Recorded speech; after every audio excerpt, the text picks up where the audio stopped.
My name is Don Linky. It is July 5, 2006. This is another in the series of video interviews for the Brendan T. Byrne Archive, which is part of the Rutgers program on the governor. Today we're going to continue our talk with former Senator and Judge Martin Greenberg, who played a very significant role in the Byrne administration and throughout the career of Governor Brendan T. Byrne. The session of your interview. We brought you, I think, to Election Day. You're elected as senator. You're in a fairly sensitive position as a newly elected senator, a rookie senator with no seniority, typically on the bottom of the totem pole in the Senate. But you have a unique position. The Senate colleagues, the Senate leadership, know that you have this unique and special relationship with the incoming Governor, Brendan Byrne. And also in your county you have the unique position in that you have this relationship with Governor Byrne, and they had backed another candidate against Governor Byrne in the 1973 election. How did you handle and juggle all these sort of competing considerations as you prepared to take office and be sworn in as a senator?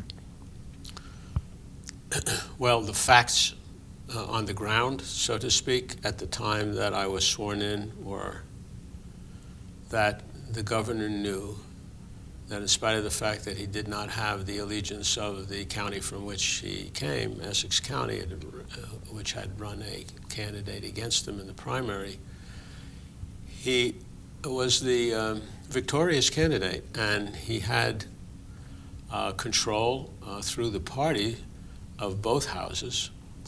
In many instances, folks who were absolutely indebted to him in the sense that, but for him at the head of the ticket, they probably would not have won.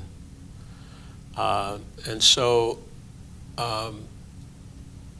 he was able to rely on the fact that he could accomplish legislative objectives fairly consistently, in spite of his hometown, quote, problem, close quote. And I think he understood, I'm sure he understood, the fact that the Essex County organization needed him more than he needed it at this point. And with the possible exception of confirmation hearings, where any one of the five senators from Essex County could block a nominee by exercising courtesy, which would and could be controlled by the county organization. The votes from Essex County would not be dispositive in connection with any legislation. So I think Brendan Byrne, as the governor, was in a stronger position than the chairman of the Democratic Party in Essex County insofar as their dealings with each other were concerned. What about your relationship with the Senate leadership? Theoretically, at least, the Senate leaders are the ones who normally deal with the governor. But you, again, had this special relationship with Brendan Byrne. How did you handle that sort of sensitive issue with the Senate leaders? I knew from before I was sworn in as a senator that this was not a typical freshman orientation session I was going to. And I knew that because I got a phone call from the president of the Senate that said, you're going to be the chairman of X committee, happened to be county municipal government. I hadn't requested it. And the president was who? It was a senator from Essex County, Pat Dodd. With whom, incidentally, I campaigned after the primary in connection with the general election. And Pat Dodd and I were friendly. But Pat Dodd was the leader of the Senate, and he was so with the approval of the county chairman. So I think what the chairman, Harry Lerner, did was to select someone who was friendly or could be friendly with the governor, even though loyal to the county. And incidentally, put me in a position, I guess, I never discussed this with Pat, but it had to be the case, where and demonstrate to the governor that the county was not hostile to him and that they were willing to come to some kind of an understanding. Here, a freshman senator in a position of chairman of a not terribly important committee, but nevertheless a Senate committee, having had no seniority at all. And parenthetically, I might add, a lot of senators had no seniority at that point. Folks like Steve Wiley, who had never served before, and others from South Jersey who were there more or less for one term. Some stayed. So that there was a rapprochement that the county was attempting to establish. They needed Brendan more than he needed them. You mentioned Pat Dodd, and he would go on to have a somewhat rocky relationship with the Byrne administration, as well as some of the other key senators. Before we move on, why don't you describe a little bit more about Pat Dodd's style, his personality, and his effectiveness as a leader? Well, you have to start with the premise that while Pat Dodd was an extremely popular senator in his district, he nevertheless had to deal with the county organization for a whole lot of reasons. He had folks in various patronage positions through the county organization. He wanted to maintain them in those positions. And so he was necessarily the leader of the delegation, and insofar as Essex was concerned, and the leader of my delegation. And I would be supportive of his whenever, of his objectives, which meant the county's objectives, whenever they didn't conflict with the governor's objectives. Everybody I had to deal with, and I'll come back to Pat in a second, knew that my first loyalty was to my former partner and close friend. And so when Pat was heading up the delegation in connection with and dealing with it in connection with a bill or a nominee, I would be included in the conversations. I mean, I wasn't cut out, but they knew that I was going to vote a different way, and we had that understanding from day one. So Pat was effectively dealing with 4 senators, including himself, and me. I was available if it were in conflict with the position of the executive. Pat Dodd was smooth, likable, bright, and had a rapport with both sides of the aisle. The Republicans, I think, respected him. He was a person to them whose word could be counted on, and he would tell them when he couldn't go along on an objective that they had in mind or a candidate that they had. So Pat Dodd was a guy from Essex County whose career involved something not unheard of in Essex County, bars and taverns, and you would always have a great time at Pat's Castle in West Orange, where Republicans and Democrats would be invited to all affairs. He was a party guy in more ways than one. Before we move on, who are some of the other personalities in the Senate that you remember these many years after the fact? The ones that come to mind now, and it is 30 years. I mean, it's almost 30 years to the day when I slept in the Senate when we were voting on the income tax bill. 76, I think. And the names that, like yesterday, come up are my friend, my good friend, Billy Musto, whom I could say I really respected and loved. Billy was a guy who was in the Senate for a long time, was the chairman of Hudson County for quite a while, was the mayor of Union City, and had a problem ultimately which caused his demise politically and emotionally and physically as well.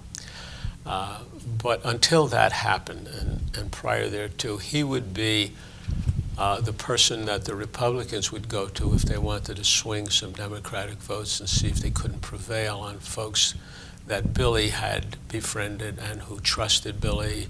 And Billy was a guy, I learned whatever I didn't know about politics, and that was a great deal quickly by dealing with Billy Musto.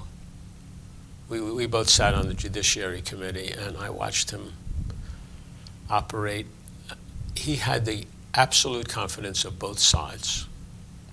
He voted in accordance with the Democratic objective, and Hudson in particular. But the Republicans knew he wouldn't hurt them, and if necessary, if they needed a vote, he might not deliver it, but he would get somebody else to do it. Billy Musto was I remember his favorite line was, we're passing all these criminal code pieces of legislation, but who's going to watch the watcher? And Billy found no fault with gambling in any form. He thought people were going to do it, they ought to regulate it. And that's what Billy Musto was. But he was always a guy over on the right-hand corner that you would see Republicans talking to or Democrats whispering to see if he couldn't line up enough votes. So he was without portfolios, so to speak. He'd never wanted the spotlight, which is how I became chairman of the Judiciary Committee, but we'll come to that later. In the meantime, back to your question, I think that Joe Merlino was a force to deal with. I mean, he was both big and loud and articulate enough so that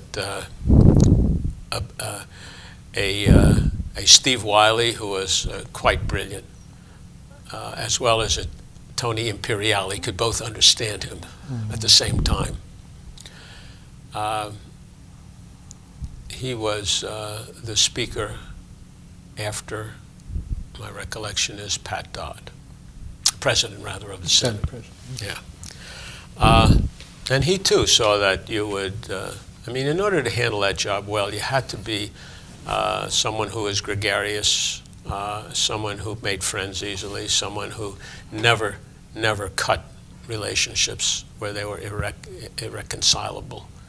And he handled that job well, and he had aspirations for higher office, which never really materialized. He had a good relationship with Brendan, I believe. I can judge those things by who came to me to talk to the governor. If somebody had a good relationship with the governor, they didn't need to come to me. And I wasn't encouraging it, because the one thing I didn't want to do was to be known as the Brendan Byrne guy, and didn't have my own objectives, which I developed over the years that I was there. In one or more instances, conflicted with Brendan's, which I will again come to later. So that's my recollection of Joe. Why don't you expand a bit on Steve Wiley's personality and special role, particularly on the major issues of that time? Sure. Everybody in the Senate that I knew well enough to have an opinion about and would have conversations with they all viewed Steve as a absolutely straight guy who would call it the way he saw it, was on a liberal side of most issues, if not all, was extremely interested in the educational end of our activities, would be asked to go visit Hudson with me by the governor to see if we couldn't line up support for legislation that the individual senators were not supporting from Hudson County. But Brendan and we all, three of us, felt that this was something that could only be moved by a direct conversation with the chairman in Hudson County, who I believe was Mr. Fitzpatrick at that time. I think he was there most of the time that I was there. So he would be a go-to guy for the administration to make impassioned plea, not political in nature, but on the merits. Steve was not a politician. And many of us who knew him were upset with the reality that he was going to have a major problem in his next term if he ran, and he did, and he lost. I know he didn't serve again, and I think he ran and lost. In between, he was nominated to the Supreme Court, and that was a tragedy for the court and the state, as well as for Steve, when the determination of the Supreme Court, after he had been nominated and confirmed by the Senate, in determination of the Supreme Court in connection with a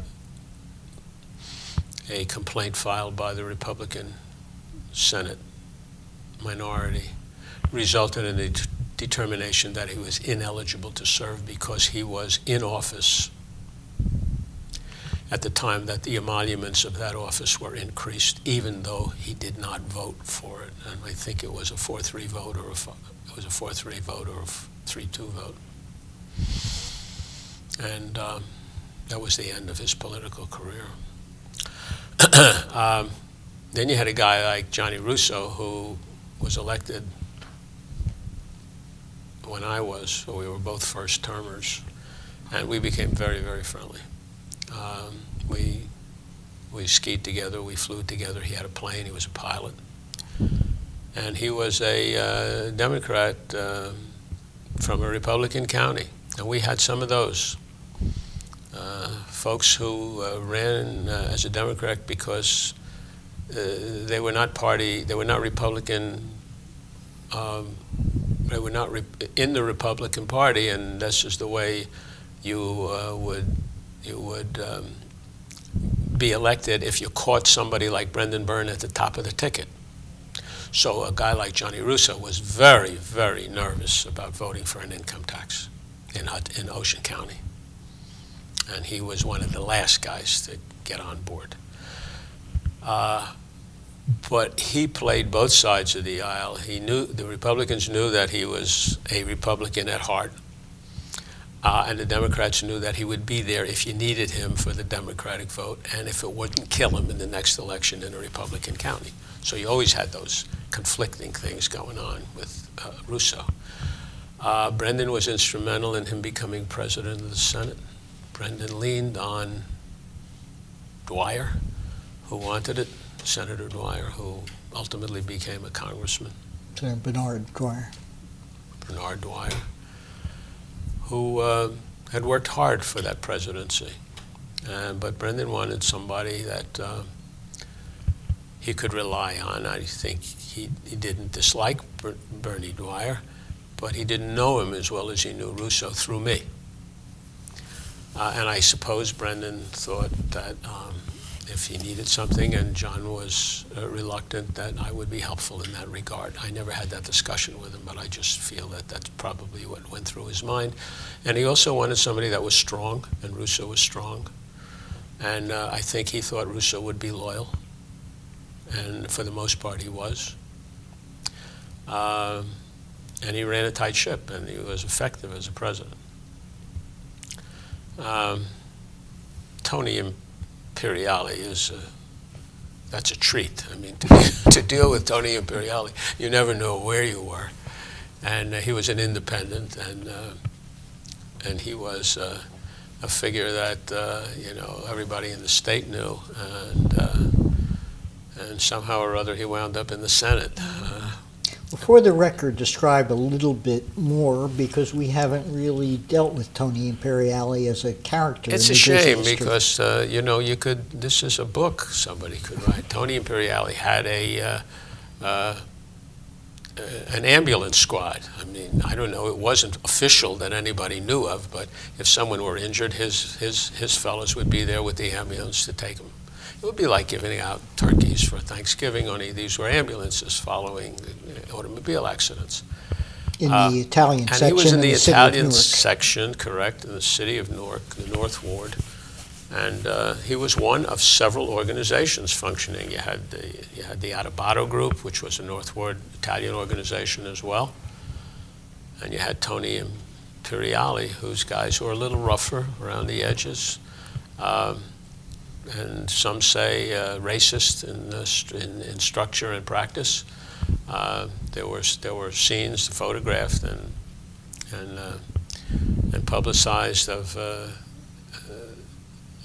Tony's supporters blocking entrances to certain locations where blacks were starting to move into, and there were problems. There was violence, and there were arrests, and Tony was inside of that organization and ran for office, I think, for every position in the county, and ultimately, I think he was a councilman in Newark, but ultimately he became a state senator, independent.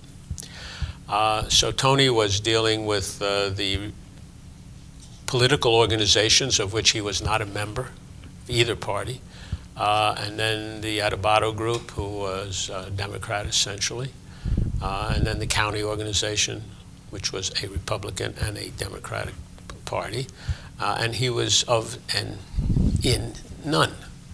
But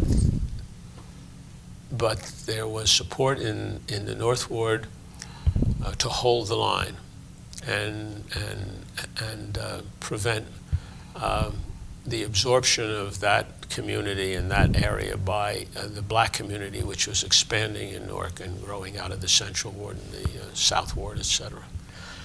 And the conflicts with the Italian community, or at least that portion of it that Tony controlled, was embarrassing to many people.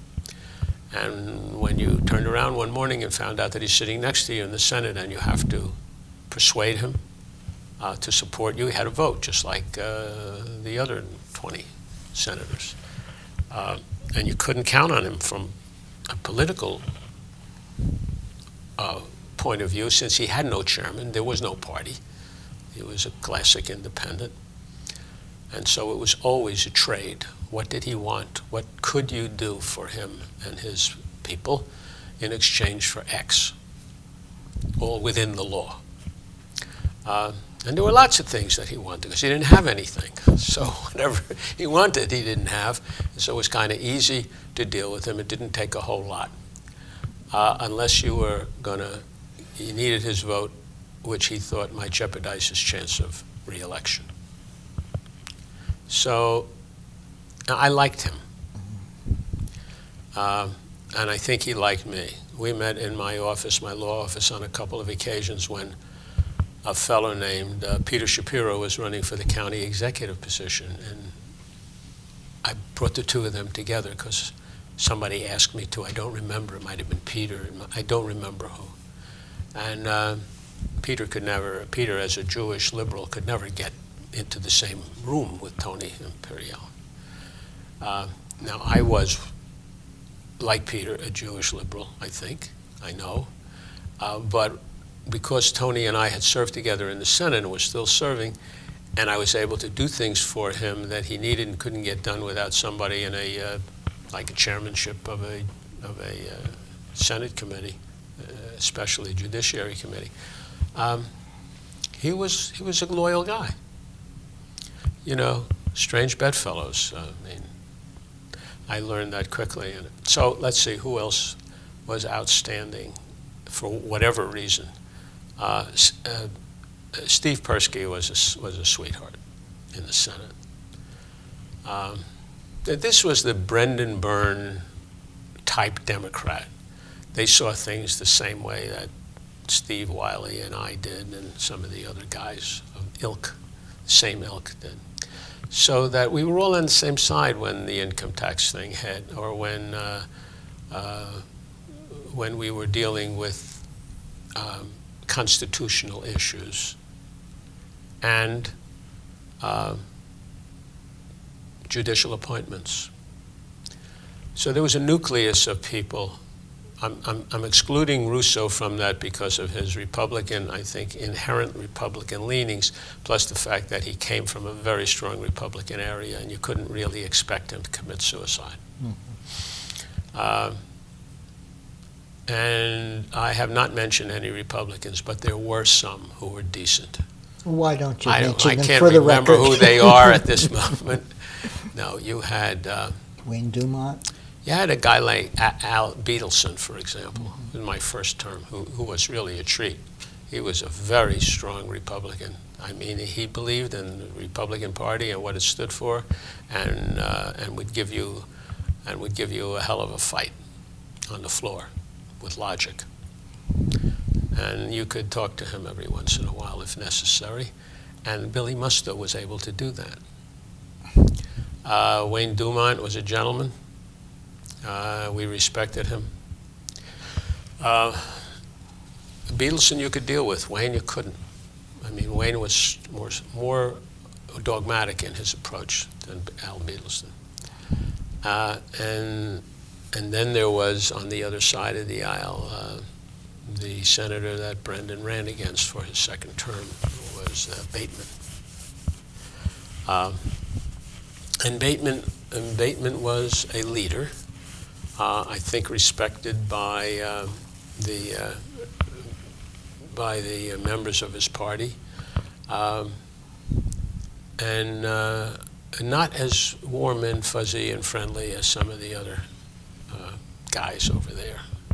I don't remember any women in that. I don't remember any Republican women.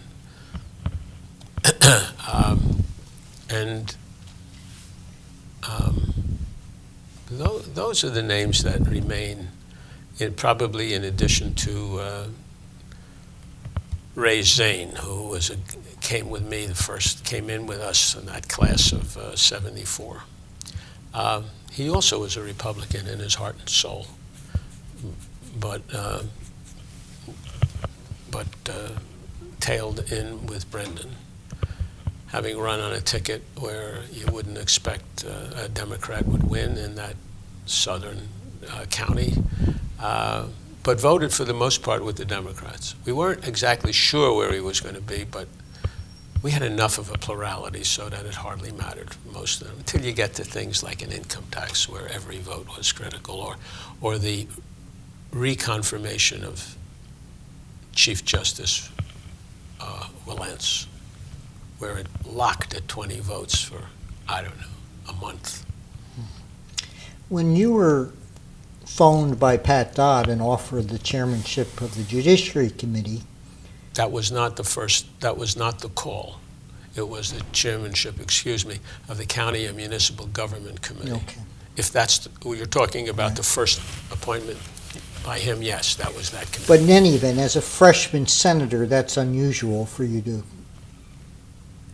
come into the Senate and become a chairman of a committee. So they tell me. Did you then call Brendan Byrne and say, what's up? Should I do this? Or is there a hidden agenda here? No. No, I mean, I did a lot of things without talking to Brendan Byrne. I knew I wanted to be chairman of the Judiciary Committee, having sat there for a while and saw the stuff coming through that committee. I had no idea what this other thing was. None. But I thought it would be a good training ground for me to learn how committee system worked. And as far as I knew, it wasn't a terribly important committee. I found out subsequently that the people who rely and deal with that committee thinks that's all there is down there is the county municipal government. And there you're dealing with the county chairman and the League of Municipalities, et cetera, which I had not ever been interested in. So, no, I didn't ask Brendan because, I mean, unless he had some game plan that he hadn't discussed with me where he wanted me to be X, which he would have mentioned, I was on my own, I thought. Before you're sworn in, during the transition period, how much participation did you have in the formation of the Byrne administration, the sort of evaluation of potential cabinet people, others? Were you actively involved? No, this is a wonderful opportunity for me to set a couple of records straight. Number one, they used to refer to me as, my name was Senator Greenberg, former partner of Brendan Byrne and powerful chairman of the Judiciary Committee. That was my whole name. The fact of the matter is that Brendan didn't come to me to approve or ask my advice about important things that were happening. Many of them happened without my knowledge or participation. And I wanted it that way. I didn't want to be known as the guy, that people would be afraid to talk to because Byrne was opposed to something and therefore I would be opposed to it. They wanted me to be somebody that would be supportive of their position, even if the governor were opposed to it. So that was the outside world, and I think Brendan recognized that. I don't think he wanted me to be his chief of staff. I mean, at a time way back when I said, if Ralph DeRose would withdraw from the primary, I am prepared to give up my Senate nomination. And he would say something like, are you sure you want to do that? I said, I think it's important for you to become governor, as opposed to whatever else might happen in this state. And there will be other things that I could do if I were interested in politics with my former partner, the governor. I mean, we don't have to talk about counsel to the governor or a position in the Attorney General's office that might be important, or just a lawyer that you might come to for problems every once in a while, or somebody running not that you had a significant estate, but if you were going to, put a blind trust together, you might want to have a confidant. I mean, I didn't participate in the selection of the cabinet or the discussions with them, except to the extent that he would tell me, I'm going to appoint so and so as the education commissioner or banking, or you'd be interested to know that Jimmy Sheeran, whom I knew from West Orange, and who had a spectacular record in the military. I mean, the guy was wonderful. And he did a great job as mayor of West Orange. Was going to be, I think, the banking commissioner, or maybe insurance. And the guy that I worked with in the campaign, Buddy Bianchi, who was an assistant prosecutor with us in Essex County, was going to be commissioner of X or whatever. Or Pat Sheehan, whom I didn't know, but he told me about her, etc. So he would tell me about these things, because at the end of a day of a session, I would, if I had time, respond to his request that, look, if you guys are on your way up and you want to play a set of tennis, give me a call and we'll get a foursome together. So I would, and then we would talk about who the cabinet is going to be. I had, of course, worked with Lou Caden, and counsel was a perfect position for him. He didn't need me to tell him that. So no, the answer to your question is, during that period of time, I was not involved to any extent in selection of the cabinet. Another cabinet officer that you knew well was Alan Sagner. Yes. I knew Alan from his activities with the charitable organizations that he and I had dealt with. And he was a businessman in the community. He had built those houses known as 11 Sagner homes, which were affordable housing, so to speak. I mean, even a guy like me, who was making $7,000 a year as an assistant prosecutor, could buy 11 Sagner home, which sold for $18,000, and providing my wife worked. And so I got to know him through the local community, et cetera. And it is true, as he believes more so than factually, that I encouraged him to get involved in the campaign as a fundraiser, basically. And it would be natural for him to become treasurer. He had a background that would have been adequate, and he was bright. Other than that, most of the folks were not known to me, other than the names I just mentioned. As you take office, and as Brendan Byrne takes office, one of the major issues that comes before the Senate and before the administration is the funding of public schools. Talk a bit about how the Robinson v. Cahill series of cases affected your position in the Senate, and from your perspective in the Senate how it affected the Byrne administration. Well, to work backwards, and especially in the environment in which this interview is taking place, where the state is shut down because of an inability to have a budget in place. To go backwards, to deal with this problem, you got to look at the end first, I think, and that is the schools were closed. Schools were closed because the Supreme Court said in its decision that the funding was unconstitutional, and therefore the legislature should do something about it. It did not, and they ordered the schools closed, is my recollection.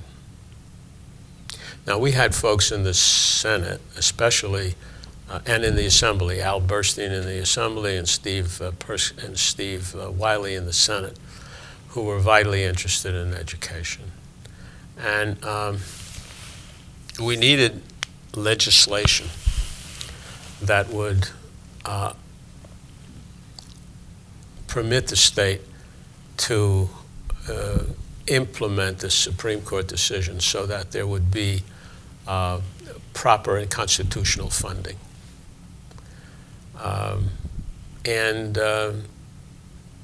Brendan had, in response to questions during the campaign, indicated that he did not contemplate raising taxes or instituting a new tax, such as the income tax, in the foreseeable future. And he left himself the room, because you need room. God knows what's going to happen in running a state like this, the size and the needs of the state and the diversity in it. So that it became apparent that the only way to accomplish, to reopen the schools by accomplishing a source of income that would permit the funding that would be necessary under the decision would be the imposition of a new tax, an additional tax. And we struggled with that for some time. It was not easy to get folks, just as it isn't today, to agree to vote for a tax, a new tax, an income tax. And that's the time when some of us were dispatched around the state. Steve Wiley and I went to Hudson County to talk to the chairman about the need for this, the benefits that the kids would get from it, and the party, the Democratic Party, would be, yeah, there'd be some heat, but we thought we could withstand it because of the nature of the problem. The court ordered X, wasn't happening, kids weren't going to be able to go to school, and we would accomplish that which had to be done. In other words, we were going to do the right thing. You know, took a long time to get there. And in the final analysis, you had to make some concessions, such as we'll cap the expenditures in the income tax, in the real estate tax area, and we'll revisit this, and we'll take another look at it, et cetera. And the legislature was split. I mean, it was fractured. Split is not the right word. You had guys and women all over the place with solutions, and Brendan said, you know, until we resolve this, the schools are going to remain closed, and you know, not dissimilar to what's happening today. And I'm not attributing the same motivations, but the circumstances were similar. Without a budget, you can't operate, and without additional monies, you can't comply. So the government was operating in '75, but the schools were not. And we had round-the-clock sessions. Finally got locked into the room, into these chambers, and sleeping in the chairs and negotiating with people and bringing a vote here and a vote there until we got to 21. I can't speak for the Assembly. I don't know how they did that, but over in the Senate, we worked on them one at a time, and we finally got 21 votes. In another one of these interviews, we talked with Frank McDermott, who was the chairman of the Sandman campaign in 1973.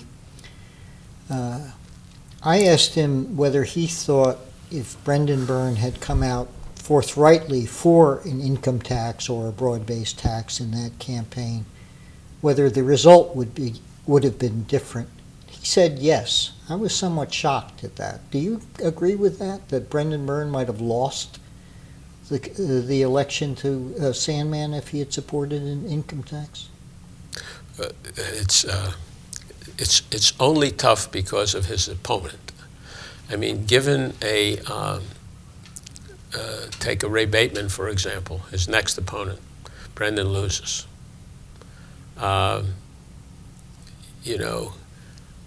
I don't mean to demean Sandman, but they say that it takes a somebody to beat a nobody. So sometimes it doesn't take anybody to beat a nobody. Charlie happened to be an easy candidate to handle at that point in time for whatever reason.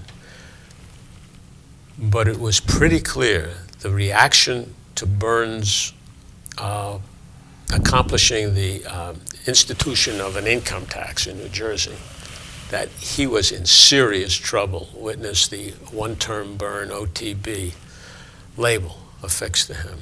And I believe that Senator McDermott is right, except for the fact that Sandman might have lost it. But Brendan would have been in an uphill battle at that point. I don't know why it is, but New Jersey seems to be a very difficult state in which to impose additional taxes. I suppose the reason is that there are many states that don't have some of the taxes that we do, and there are places like Pennsylvania where I don't understand why they have, more people and a larger state and more services, and somehow or other the folks on a per capita basis do not pay anywhere near the taxes we do. I haven't been in politics in a long time, and I haven't really focused on that issue. But every once in a while, like where we are now, it brings it to my mind. Brendan probably would have lost just as they would have lost the next campaign if they had one candidate instead of 6 running against him in the primary. He would have lost among Democrats. After all, those are the people who pay the taxes, and they didn't like it. As you mentioned, we're talking today with the state government shut down because of unprecedented budget crisis. Even in the Byrne administration, with all the fiscal woes, we never quite got to this point where the state government had no budget as of July 1st and had to close down operations. Sitting today, looking back 30 years, were there mistakes made then in terms of dealing with the school finance issue? Were there different approaches that might have been taken that might have led to a different long-term result? Or was it just inevitable that this is a issue that's always going to be cyclically significant in New Jersey in terms of finances? I'm not an expert on that subject or that area, but my own view, from someone who's read about it and spoken to folks who know a lot more about it than I do, is that it's not going to be resolved until there is a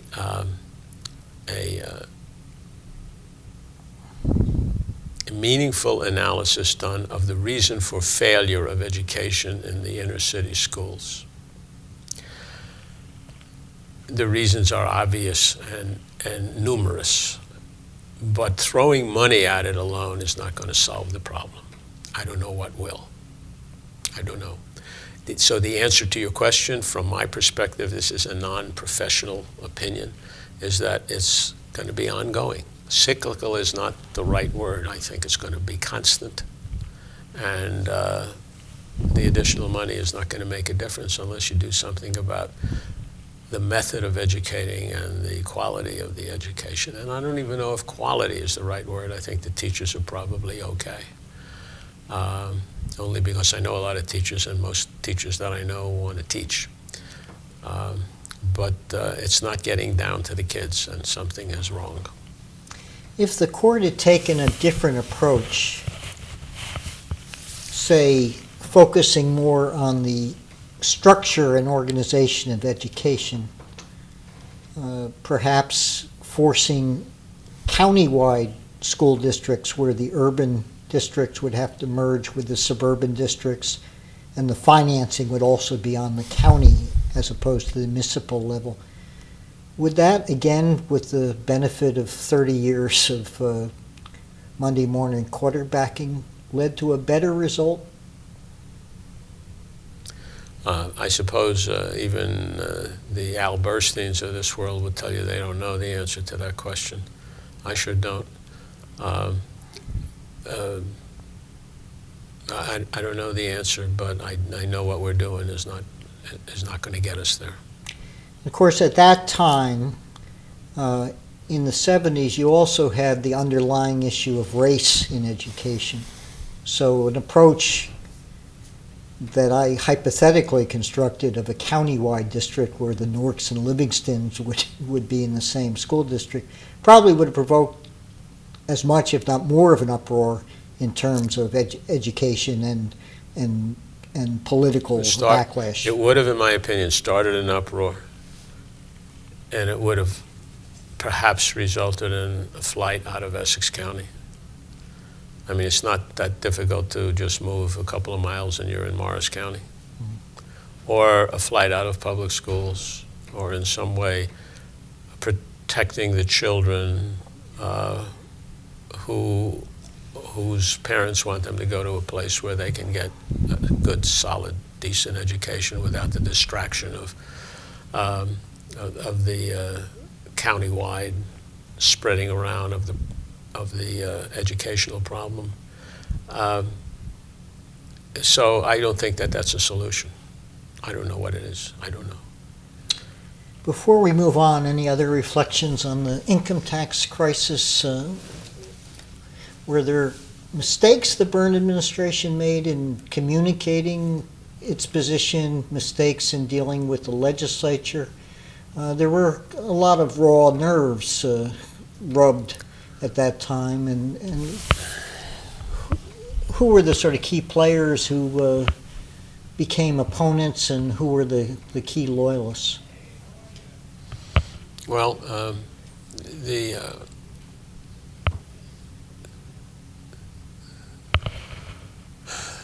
the liberal wing of the Democratic Party were loyal. You had folks there whose primary objective was not to be reelected, but rather to do good and do the right thing and get reelected if you could. And they were not enough to carry the day. You couldn't count on the Republicans. But we had a pretty good majority. And the reluctant folks were brought around, those who were concerned about reelection, desperately concerned about reelection. They were in it for a while and they wanted to get reelected. You had to deal with them as I think we did, which was to give them something that they could take home and say, well, yeah, I had to vote for this because you had to open the schools, but here's what I got that will prevent it from blowing out of hand, and et cetera. So you talk about the caps that were put on, which was a Russo request, if I recall. And no, I don't think we did wrong. I don't think we could have done it better. I mean, if you look back and say, today, for example, could you pass an income tax today? An increase? A sales tax increase? I mean, you see the difficulty we're having today, and we already have both in place. To now put in a new tax where you're going to have to explain that, well, he's going to get some relief on the other side. The fact that it was accomplished is what's amazing to me. No, of course, it could have been done smoother and better. It always can on the second and third and fourth time around as you look at the same issue. But I think considering we had neophytes in almost all positions, Brendan was not a politician in the technical classic sense, and Luke Hayden was not either, and I wasn't certainly. The county chairmen were, and they were concerned about getting their folks reelected at the assembly, county, and the state level, the Senate level. So considering the uphill nature of the battle, I thought that the victory was really spectacular and could have been done easier, I suppose. Could have given out 16 judgeships, here and there, and maybe taken care of somebody's brother-in-law, but that's not the way Brendan operated. You mentioned that Brendan Byrne developed a fairly strong position in terms of what he wanted from the legislature. There were obvious compromises. You mentioned the caps, for example, to mollify some of the senators who were in difficult political positions. But this became a style of his in dealing with the legislature, essentially saying, this is my program, please pass it. Compromise was usually fairly minor and at the margins. This style annoyed some legislators, but do you think it was, in the long term, an effective, confrontational type style of dealing with the legislature? Yeah, but only a Brendan Byrne could do that. I mean, I'm sure there are others who will in the future. But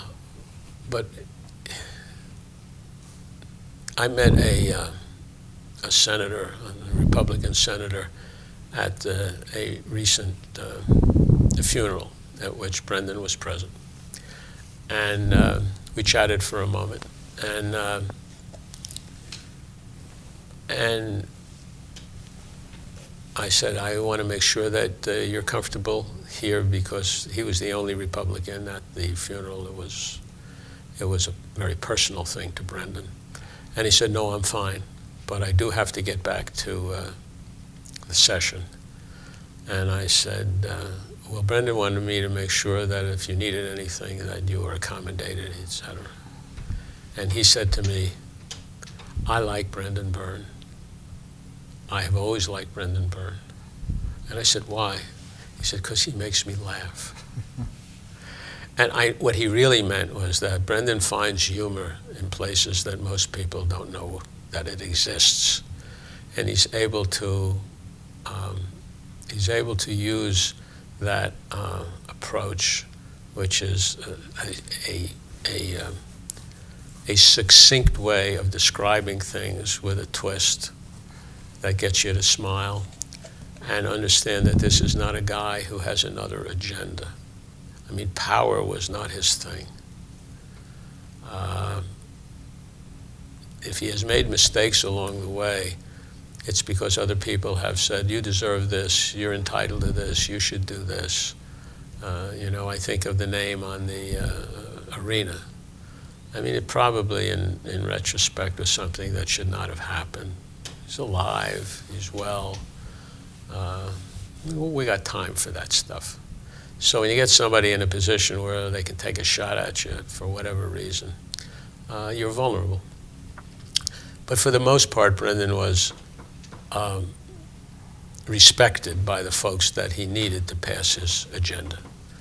And he was respected because everybody knew he was squeaky clean and honest to a fault, and that he tolerated people whose motivations whose actions might, and whose views might be less acceptable to people who are pretending to be highly moral. Brendan is a moral person, but he didn't demand that people have or share his sense of morality. In another interview in this series, Justice Dan O'Hearn mentioned that he always found Brendan Byrne so calm under pressure, and I wondered what your own recollections were, particularly during that hectic and chaotic income tax period. No, I think he found that to be fun. That was a game, that was a challenge that he knew he had to win, and so he didn't have any concern about what would happen if he lost. He had to do that. And if you're not at risk, which he wasn't, if he lost the election, the next election he lost it. I mean, he never, came from a lot of money. He didn't have a standing that had to be protected of, not losing. Life to Brendan was easy. You do the right thing, and whatever happens, happens. So, the people that are tense and under pressure is because they're afraid of losing something. And Brendan, he wanted to win. I mean, he really wanted to win those tennis games that he played. But it's okay if he lost. It was a game. And this was a job. I saw him do this on the bench. I saw him do this as a chairman, as a presiding judge. When he would have a problem with a judge, for example. So, and he was the assignment judge of a county. This is Morris County. And he tells the story of a judge refusing to follow a directive by the assignment judge, Brendan. So he would say, "Are you downstairs?" "Yeah, I'd like to stop off for a second." He'd go downstairs and he'd say, "Will you adjourn the stuff that you have scheduled for this afternoon?" I'd say, "Why?"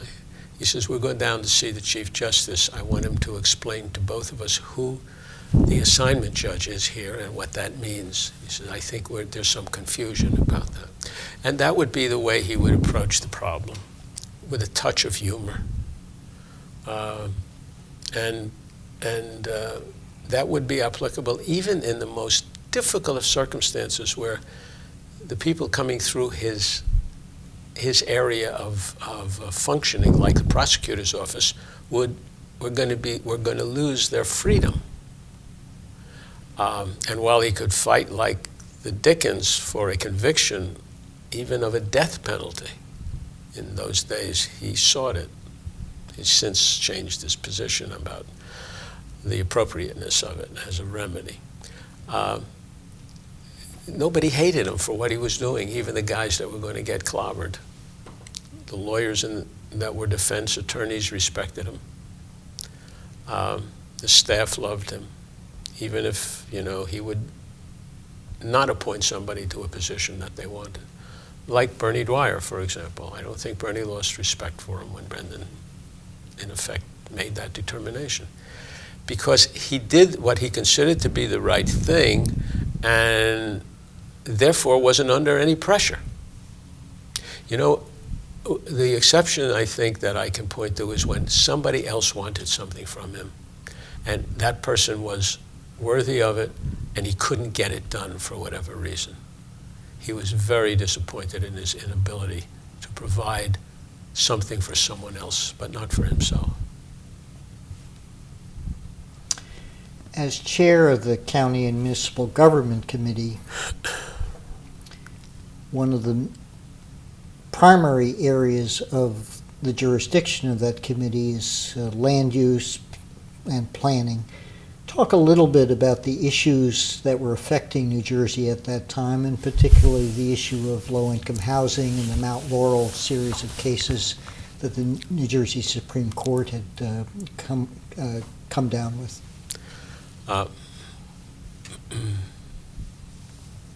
I didn't practice in that field, so that when I became the chairman and these issues were percolating as a result of the Supreme Court decisions, it was kind of new to me. But I spent a lot of time in my capacity as chairman of these committees, and I fortunately had a law firm that helped me be able to do that. They picked up the slack.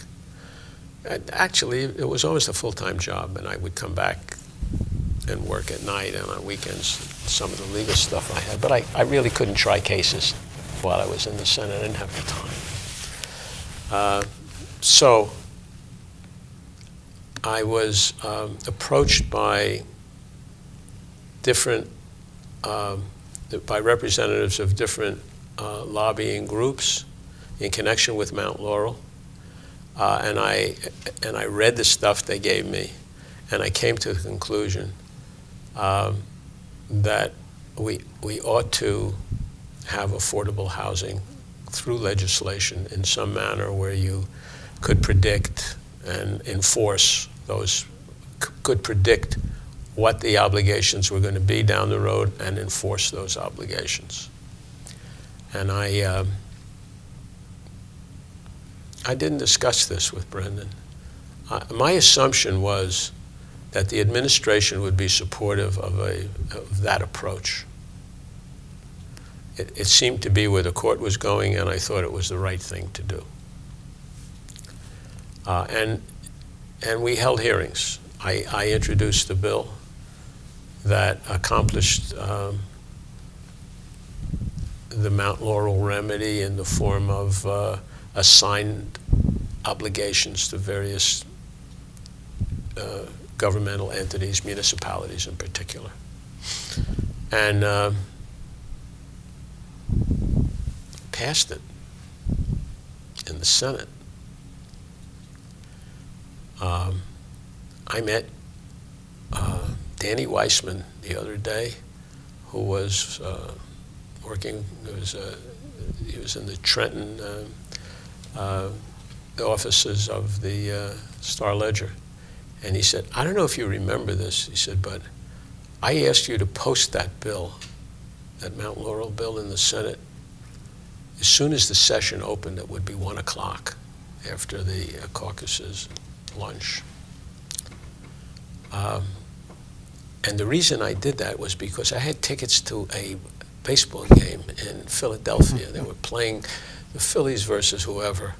And I had to cover that. And I had a feeling that if that happened at 4 o'clock in the afternoon, I wouldn't go to the game.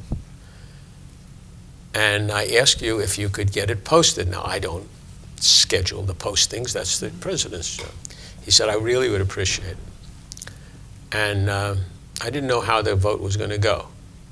But we had charts made up, and we were going to put them up on boards, et cetera, et cetera. And I asked the president, I think it was Pat Dodd, I don't remember. It's either Dodd or, because Dodd, Merlino, or Russo, I don't remember. And at 1 o'clock, the bell goes off, and this thing gets posted, and he said, if you looked around the room, you would see that people were flabbergasted. This was a very important bill. And it was happening, and people weren't even in their seats yet. God knows where they were, but we had a quorum. And he said, "I can't thank you enough. I made the game. I saw the game, et cetera." Now, what happened, meanwhile, on the floor was that we went for about an hour, and I was asked a lot of questions by senators on both sides. It was really an open issue. And I don't remember the vote, but we passed it. 22, 23 votes out of, you needed 21. After that happened,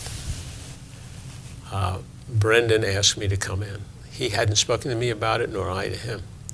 He said, you got it passed, that's terrific. He said, what do you think the chances are in the assembly? I said, I don't know, but I got a couple of guys who are working on it. He said, I would like you not to do that. I said, why? He says, because I have been getting information and working on and trying to educate myself with the fact that it's better not to go outward with this stuff, that we ought to concentrate on keeping, moving back to the cities. He says, the infrastructure is getting too thin in the state. If you start to do this, now you're going to have to spread out the community instead of consolidating it. We can provide affordable housing within the towns in which the folks already live. And it was already in the committee in the assembly. And went back. I said, let me think about it. Because I had, invested a lot of time. And I also had people that were counting on it. And we went over it, and I walked away with the conclusion that it's passable in the assembly. And so there was an example of where Brendan and I disagreed, and he asked me not to move it at this time. It was the beginning of a session. And I said, well, what's going to change? Now, it would have been easy for him to say, listen, I don't want that to happen right now, and see to it that the assembly, it doesn't happen. But we talked about it like two friends about, a dispute as to whether or not this is going to accomplish an objective we both wanted to see happen. And he convinced me that if we just held and waited on it, you got it through the Senate, fine. You're not going to lose anything by waiting. And I want to see if I can work it out where we can deal with rebuilding our cities as opposed to suburbanizing further this state, which is what that bill would do. I said, well, I don't want to do that if that's the effect of it. He says, well, you ought to talk to Lou Caden, or you ought to talk to somebody we have some information about that stuff. Now, I never changed my mind, but other things happened with other legislation that made this unnecessary at the time. That's what happened with Mount Laurel insofar as my contact with it. I think I set it up so that it was going to happen in some form, and I'm proud of that. But it wasn't my bill. Do you think politics contributed to Governor Burns' suggestion that you sit on the bill in the assembly? He didn't talk to me about politics, and I think if that were a factor, he would have told me. We never played with each other that way. If he had a motivation and it was political in nature, and he doesn't want to do this with so-and-so because that guy did X and I got 14 other people that are going to kill me, and like, for example, Steve Wiley loses the seat to the decision of the Supreme Court, and I'm in Colorado with my kids. My kids are learning how to ski. My oldest son, Clifford, and Mitchell were with me, and I was spending a lot of time with them, and Andrew as well, my other son. And we got back to the lodge, and there's a phone call from the governor, so please call right away. So I called him. He said, the Supreme Court did so-and-so. He said, I'm going to get killed. I'm going to have 4,000 phone calls tomorrow from people who want somebody to be appointed. And I don't want to have to deal with the political fallout on that. Wiley was somebody that it was not a political appointment, and it happened bang, bang, and everybody respected him. And I got to do something immediately. That would, if he had a political issue, he would tell me, this is politics, it has to be faced. Let's not make it worse by delay. Let's talk about some names. And by the morning, he had a name. Going back to the housing and land use issues that you dealt with as chairman of the committee, what were some of the other major pieces of legislation that came through the committee during your chairmanship? Of that committee, none of consequence. It was normal stuff. Amendments of statutes, making it easier to do things, filings, and so nothing substantive. The next substantive event that occurred was the criminal code, the revision of the criminal code. And there, Brendan asked me if I would sponsor that legislation, which had been developed over 10 years of efforts by the Attorney General's office, through several administrations. And I worked with the staff in the AG's office, familiarizing myself with the bill, which, decriminalized the Friday night poker game and criminalized other conduct, et cetera, et cetera. Much of that work had been done, almost all of it, by the AG's office, except for chapter, I can't remember the number, which was mine. That was as we were going through the committee process, I was approached by the National Organization for Women, which wanted me to take a look at what they had come up with that they wanted to be considered to be included in the bill. And it had to do with essentially the relationship between young folks with each other. When intercourse, for example, between kids under a certain age, or one under a certain age and the other over a certain age, or within X years of each other, should not be rape, statutory rape, and things like that. I can't remember them all, but it's voluminous. The changes were voluminous. And I went through that, and I didn't have I had a staff, but the staff in those days was somebody who would post things to be worked on or voted on, but not to do necessarily research. I would need to go outside the organization given to me. It's not to say that the folks were not helpful, but they just are overwhelmed. There wasn't enough people.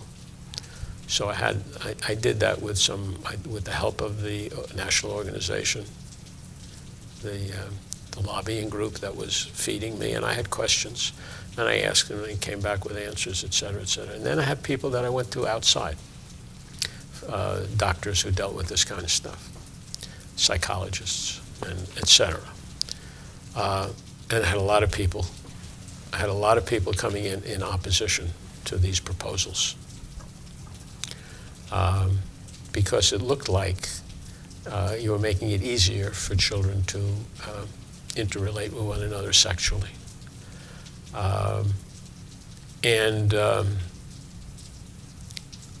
We took testimony. We held hearings around the state. And I would always have 2 or 3 members of the committee with me. Everything was recorded. And the subject was, that was the issue. Those were the issues. That new section in the criminal code, everything else was dealt with without headlines, without testimony, opposition, et cetera. And so when time came for a vote on that, Marty Herman, who was the assemblyman and the sponsor in the assembly, was present at most of those hearings so that he could get a handle on what was going to happen in the assembly. And I had to clear the room on many occasions because the folks who were opposed to this came en masse, and placards and shouting outside the State House, that kind of stuff. But when the vote came, it was clear that the whole bill passed with that chapter, and went over to the Assembly, where it also went through hearings and passed, and the governor signed it. And the Attorney General's office was excited about the fact that all of their proposals were adopted. And this one little section, which they didn't really have an opinion on, I passed it by them first before I ran it through the committee. And they said, it's a moral issue, and it's okay, it's supportable. It's not political, we don't care, and doesn't interfere with our enforcement of the laws. Well, we think that this statutory rape thing might be a little over the edge, but we can live with it. And that was probably the major accomplishment of my term in as chairman of the Judiciary Committee, without talking about how we handled the contentious judicial appointments that came through, where you had violent struggles between senators who were opposed to and those in favor of a nominee. I came very close to recommending the abolishment of courtesy on a number of occasions, and guys backed off. Let's go back a bit before we leave the penal code. How active was the Catholic Church in these debates, particularly on those morality issues? I didn't hear from them. Not at all. No, but members of Catholic churches appeared. I never heard from the church as a group, but groups from churches appeared in opposition. Well, more generally, to what extent did you sort of see Brendan Burns' position as a Irish Roman Catholic on issues of that day, the death penalty, abortion, sexual morality? Did you feel there was some tension between his more liberal views and the church positions, at least in the 1970s? Tensions between his views and the church's position. Where would that tension, where do you want to know, what do you want to know about that tension's manifestation? For example, on the death penalty. Right. Did you see any major conflicts at that time, or was it sort of something under the radar? Brendan was opposed to the death penalty. The church's position, whatever it was, notwithstanding. I don't remember, frankly, the church being involved in that debate. Brendan's own views with regard to the death penalty, abortion, etc., never gave rise, in my experience, in my recollection, with any conflict or tension with the Catholic Church. Well, on abortion, I believe Father Yanatelli, who I think was Chancellor of Seton Hall at the time, wrote to the governor during the 1973 campaign, mildly suggesting that his position on abortion, I believe, was fuzzy. Did you think that was true, or was abortion not the sort of major issue that it became some years later? The only thing that he was fuzzy about that I recall was the income tax. I hesitate to go back there, but the words used were not in the foreseeable future, which happened to come up sooner than anybody expected because of the Supreme Court decision. But I do not recall a discussion with Brendan about the church's position on anything, except when I asked him, explain something to me. I don't understand the dogmatic approach to certain things that the church takes. Would you, as a Catholic, would you tell me? And he explained it. But that had nothing to do with what his view was. Mm-hmm. And I never sensed any tension between what his view was and the church's view if they conflicted. Brendan was a very liberal, and is a very liberal person, and is a Catholic. Another issue that comes up during his first term is one that you'll be more involved later in a different capacity, the issue of casinos in Atlantic City.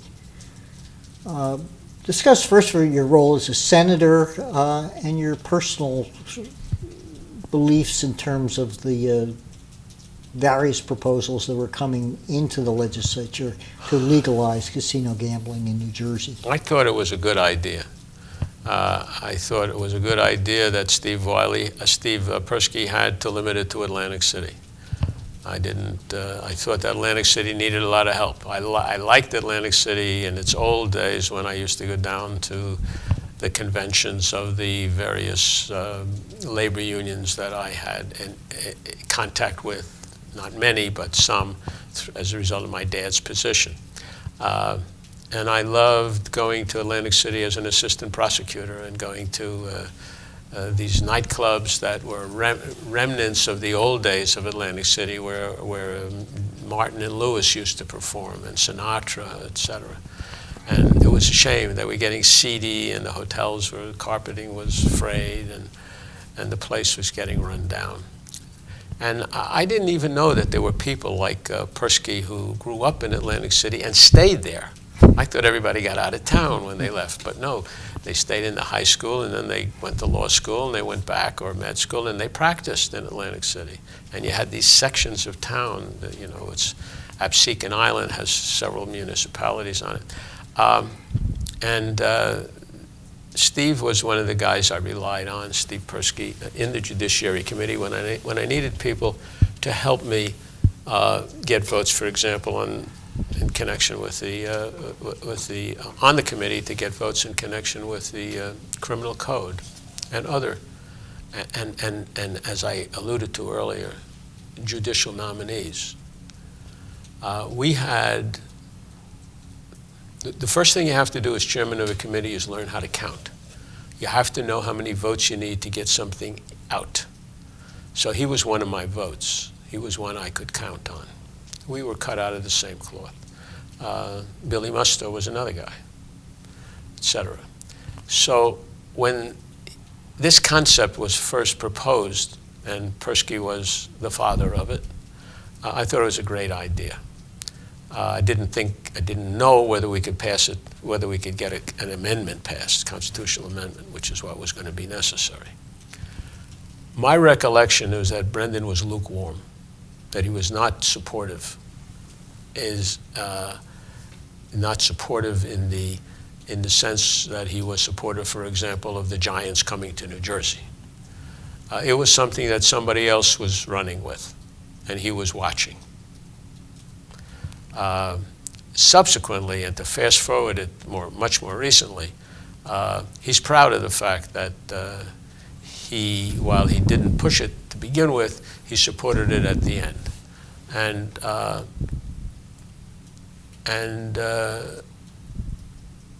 the chairman of the committee at the time through which this constitutional amendment went was, I believe, Jimmy Dugan, and I was a member. And we took a lot of testimony from folks in the industry and attorneys like Joel Stearns and others who were movers in this regard. And Attorney General's office was critically involved in making sure that this thing was going to be squeaky clean. That was, I think, the concern that was in Brendan's head, that there would be problems somewhere along. It was very difficult. We had exposure to organized crime when we were in the prosecutor's office, and we knew the tentacles and how difficult it would be to keep these guys out. But we were, at least I was convinced, and Brendan, I think, came to reach that same point, that we could run a clean ship in there. The state could be proud of providing jobs and entertainment to its citizens and rebuilding a city. Why don't we take a short break? Sure. Senator, the Byrne administration in its first term runs into major political problems, largely because of the income tax.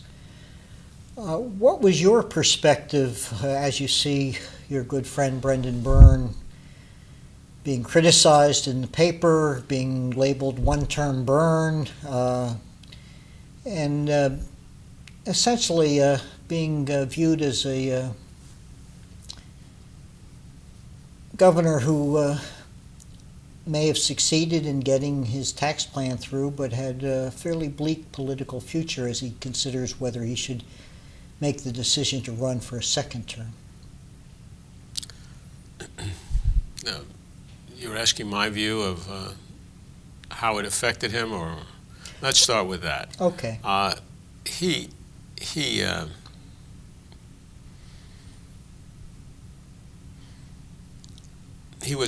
felt the pressure. He felt the sense that if he ran, he might not win.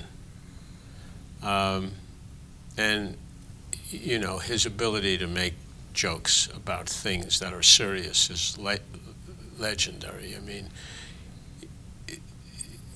in retrospect, after he finished his second term, he would say, you know, it's really nice. I walk around, I ride around, and people are waving at me with all 5 fingers.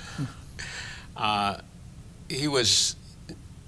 remember landing with him once at the Atlantic City racetrack where he had to present a trophy to the winner, the owners of the winner of a certain race. And that was my first experience where he was booed as we got out of the helicopter.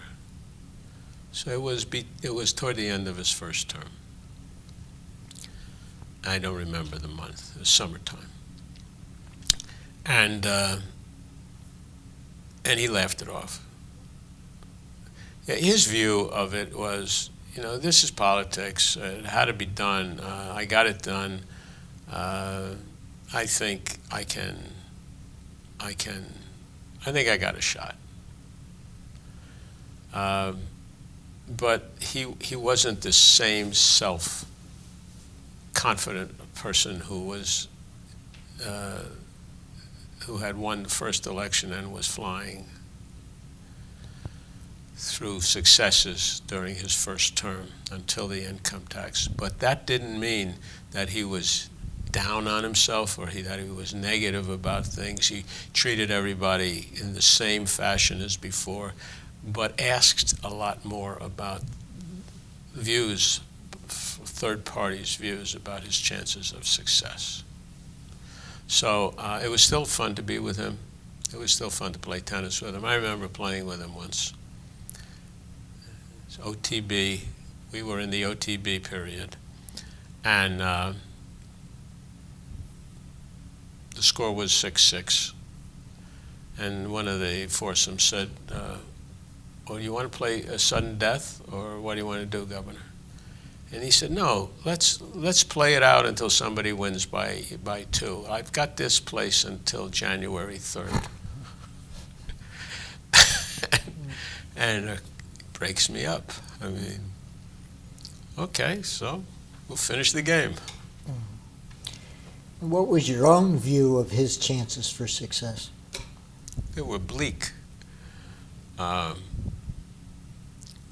They were...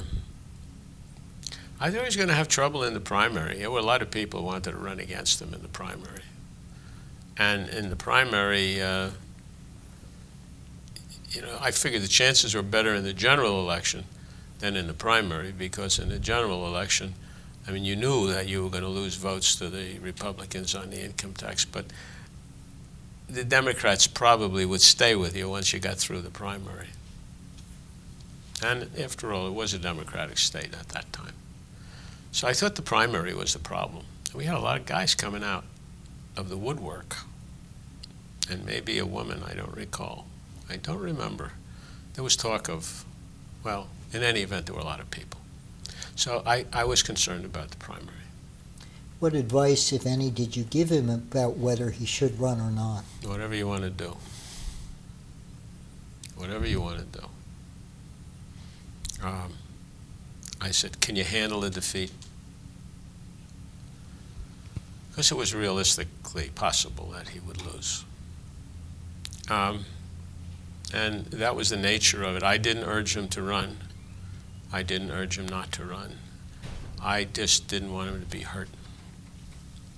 See, I was not looking at a political candidate. I was looking at my friend. And I really left it up to him to decide whether or not he could take it. That is to say, not the campaign. He was kind of into campaigning. He kind of liked to run around the state, talk to people. But I wanted to make sure that for himself and his family, that they could handle it if he lost. And I said, whatever you want to do is what you should do. There were those urging him not to run, and there were others urging him to run. Do you recall specifically who was on which side? I remember Degnan, John Degnan, was urging him to run. I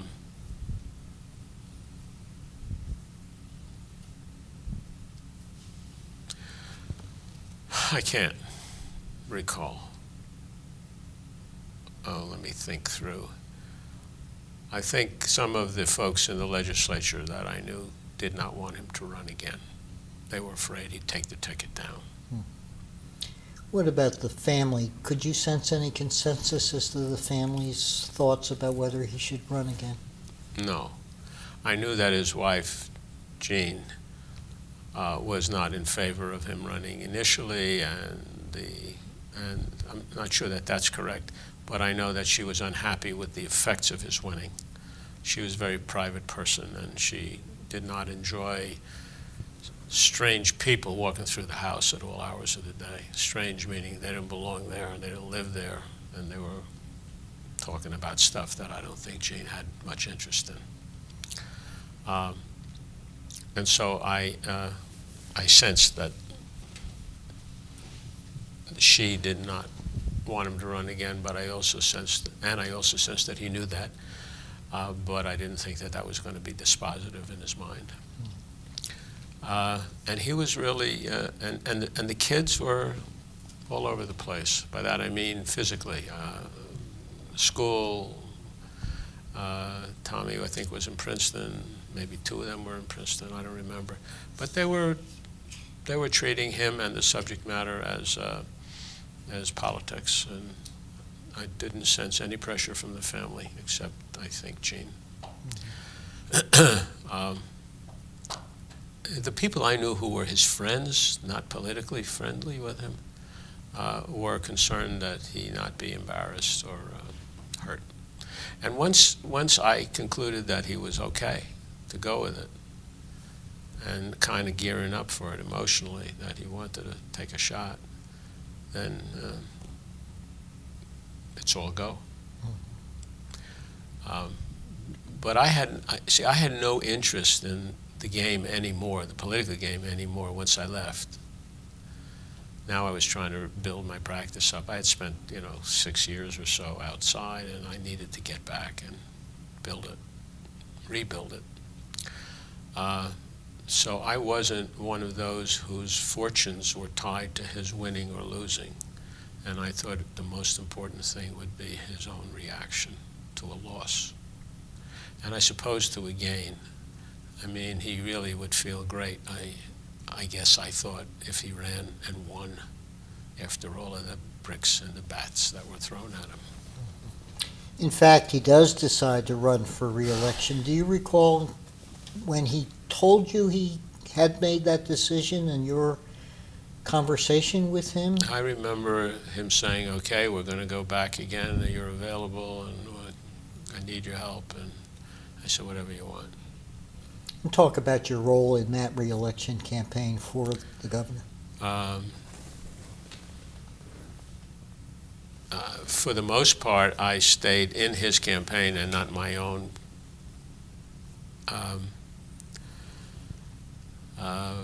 Because I really wasn't. If he weren't going to run, I probably would not have run.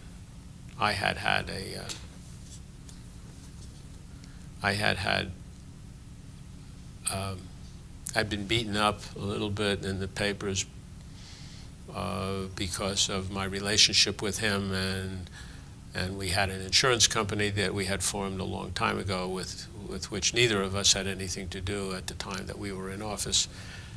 But because of some hearings that were going on in Washington involving that company, the Star Ledger ran a series of articles about the company, and in each one of which they said Brendan Byrne was a founder and Martin Greenberg was a founder, and therefore whatever they did wrong, if anything, and it developed nothing, we were being tarred by the same brush, but day after day after day after day. Anyway, that ended.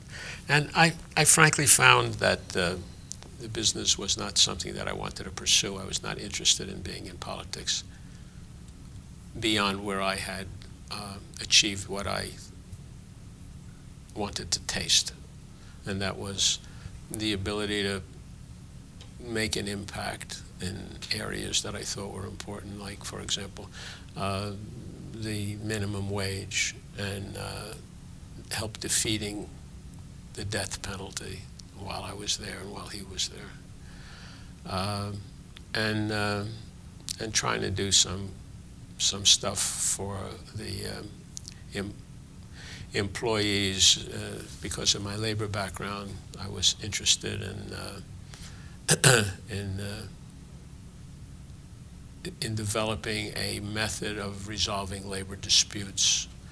And I played with the idea of getting arbitration for, instead of just the constitutional prohibition on the right to strike, getting arbitration for folks like firemen and police and public teachers.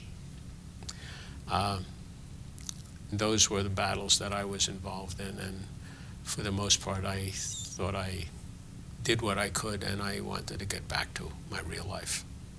So when he ran the second time, I had no real interest in prevailing. I won, but I didn't make an effort because I had a pretty safe district, and I thought I could handle it by doing a minimal amount necessary.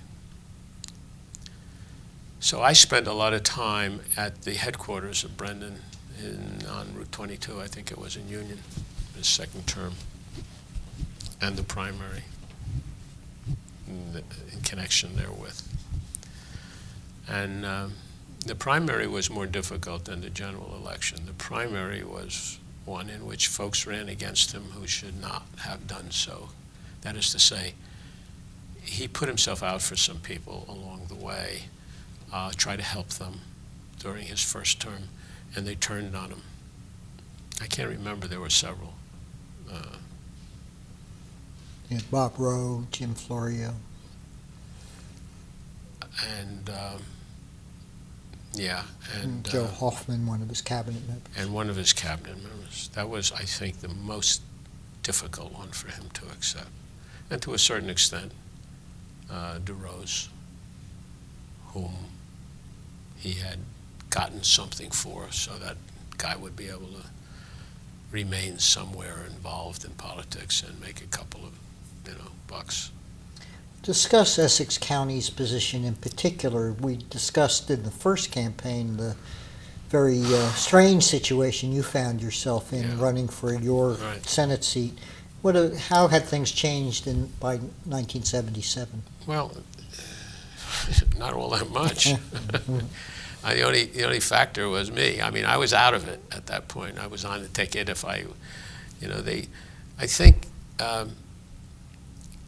I had expressed the desire not to run again. And I remember Harry Lerner saying, please don't do that. Now, this is a guy who, is not beholden to me. He doesn't owe me anything. I mean, if anything, I'm indebted to him. And I said, why? He said, well, I thought he was going to say, Brendan's going to need help or whatever, but in his mind, I suppose, he knew that Ralph DeRose was going to go again. But more importantly, he didn't want to have 27 people seeking the seat that I was going to vacate. Ralph was taking care of, he was going to be the candidate again. And then you had all these people that wanted my seat. And it's like, I'd rather have you in there, even though you may not be my man, than make 26 enemies and, 26 ingrates and one first person who is in love with you. So he says, I think you ought to stay and now do whatever you can for Brendan. And, we got the same situation going on with Ralph going to run and a whole bunch of, it was chaos in Essex. Everybody had a piece of Essex. And at that point, Brendan had made certain relationships and liaisons which we had developed with a chairman here, a town chairman here, and families. And you could, he started as a guy who was born in West Orange, and he still had those relationships, some of which he lost along the way. This is a pretty good example without mentioning names. There was a municipal chairman whose son wanted to be a judge. And that chairman was a loyal Democrat and on the county committee. And Brendan would not appoint him. And we all knew this young fellow. And I spoke to him. I said, what's the problem? He says, he doesn't get good grades. He says, I think we're going to have a problem with him on the bench. And the bench was very important to Brendan. He wanted top quality people. I'm not talking about morality, I'm talking about ability. He wanted top people. And so he, at personal jeopardy, rejected somebody whose father was very influential in the county organization. And if Brendan gave 2 minutes thought to it, he might have said, well, it doesn't matter. I really don't have the organization to begin with. But I don't think he even thought that way. He just said, this is not a guy I want on the bench. And that's the way he treated every appointment, which was, he's very proud of those selections to the Supreme Court and to the county and to the district and to the trial court. And that comes from having practiced before and being a member of the judiciary. And he knew Joe Weintraub, for whom he used to work and was then the Chief Justice, intimately.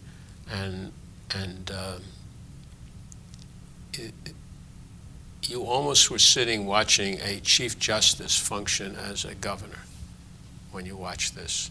That's how much interest he had in and attention he paid to the quality of the judiciary. In any event, back to your question, we had a piece of Essex and the other guys had a piece of Essex, but we had others around the state. And fortunately, nobody was strong enough to beat him. We worked very hard, and he took, I think, as much pleasure in that victory, probably more so than he did in winning the general election the first time. After that, the general was easy. I wanted to pursue a little bit more your comment about his great respect for Chief Justice Weintraub. Any other conversations, anecdotes, thoughts about the Byrne-Weintraub relationship? Yeah. He tells me that he once appeared before Justice Weintraub in I believe it was a Supreme Court argument. And he tells me that he was making the argument before the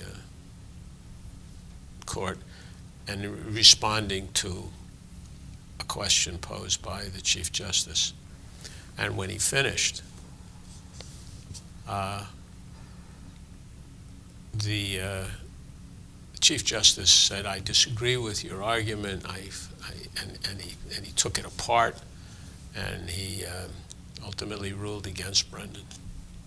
And Brendan said he went back afterwards into chambers, which we could do in those days, especially if you knew the judge. It wasn't going to change anything, but he said, I don't understand. He said, you taught me everything I know, and I thought I did a pretty good job. And he said, the chief said to me, but I didn't teach you everything I know. And Brendan loves those little anecdotes where he gets put down by somebody like Weintraub, whom he loved and respected. And he did what many governors do, and what people in power do, and authority do, and have responsibility to make appointments do, and that is to ask around of those people that you respect. And when it came to the judiciary, he would rely on his former relationship with Justice Weintraub, and pass by him thoughts that he would have, etc., about the judiciary. He really is quite proud of the quality of the Supreme Court that he had a hand in fashioning. I think I may have told you when Justice Handler left the bench, he called Brendan to thank him for having given him the opportunity, and Brendan said to him, "Thank you for making me look good." That's a typical Brendan response, where he doesn't take credit for putting a guy on or in a position as much as having that person perform well and making the governor look good. You mentioned that when Steve Wiley's nomination to the court was upset because of the constitutional issue of him voting, or him not voting, but being in the legislature, when legislation increased the salaries of the judiciary, that the governor told you that he wanted to act quickly to fill the seat after Wiley's nomination was blocked. Do you remember any other conversations about that and that appointment? Well, I gave him one name. I mean, that was the individual that I had grown up with, that I knew intimately, whose experience on the bench as a trial judge and an appellate judge I thought was magnificent. And I thought his performance was satisfactory at a minimum, and if not, certainly relied on by the governor as counsel to the governor. So that was the name I came up with. Especially, in addition to the contribution that I thought he could make, I recall that when I induced him to leave the bench to take the job as counsel to the governor, where he was when we were having this discussion, he had indicated, Alan Handler had indicated to me, if at all possible, he would like to go back on the bench at the end of whatever period the governor needed him, etc. And I thought that was a fair request, and I spoke to the governor about it, and he said, if I can, I will, unless something unusual happens. I have no problem with that. And of course, at that time, the governor's political prospects were somewhat bleak. Absolutely. So when that vacancy, that opening remained open, that was my conversation with him. And I had no one else to name, and I would not be surprised if he called 14 other people as well. But certainly by the next morning that was done, and he called me and told me he was going to put Alan's name in. Or he called Alan first, I don't remember. And I think, that was a great choice. Jumping back to the 1977 re-election, you discussed the Essex County position.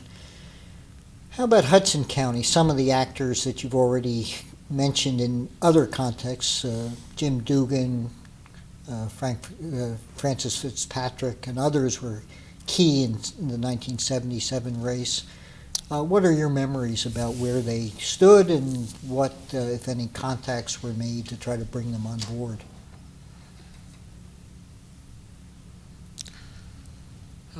You can tell this is not rehearsed because it's been a while and I'm drawing on my memory.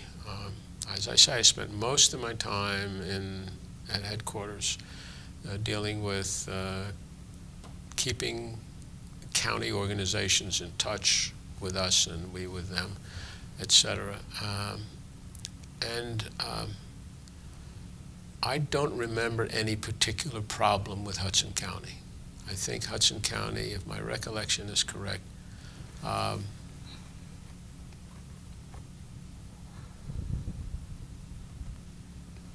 you're talking about the primary. Yeah. Yeah. Well, on a personal level, Senator Dugan and Governor Byrne had some rocky times Sure. during that first term, didn't they? Sure. They did. But I don't remember that relationship, that rocky relationship, interfering with the support he got from them in the primary. I could be wrong. Brendan spent a lot of time himself in that regard, dealing with the Fitzpatricks of the Hudson County area. And you had, you had Musto, I think, still in office, and a friend. And he had the northern part of the county pretty well controlled. And of course, the candidate that was probably most feared, at least early on as the 77 campaign was in its infancy, was Mayor Paul Jordan of Jersey City, who in fact surprisingly had his own political problems within the city. That's right, I'd forgotten about him.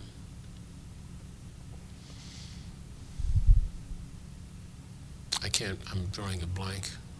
I don't remember. My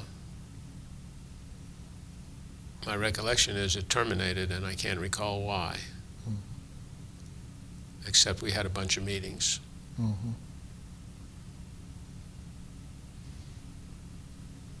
and he was persuaded. Okay. In any event, the governor's political weakness, in a way, helped him to win the primary because there were so many opposition candidates splitting the anti-Byrne vote. In retrospect, do you think that was the key to the primary election?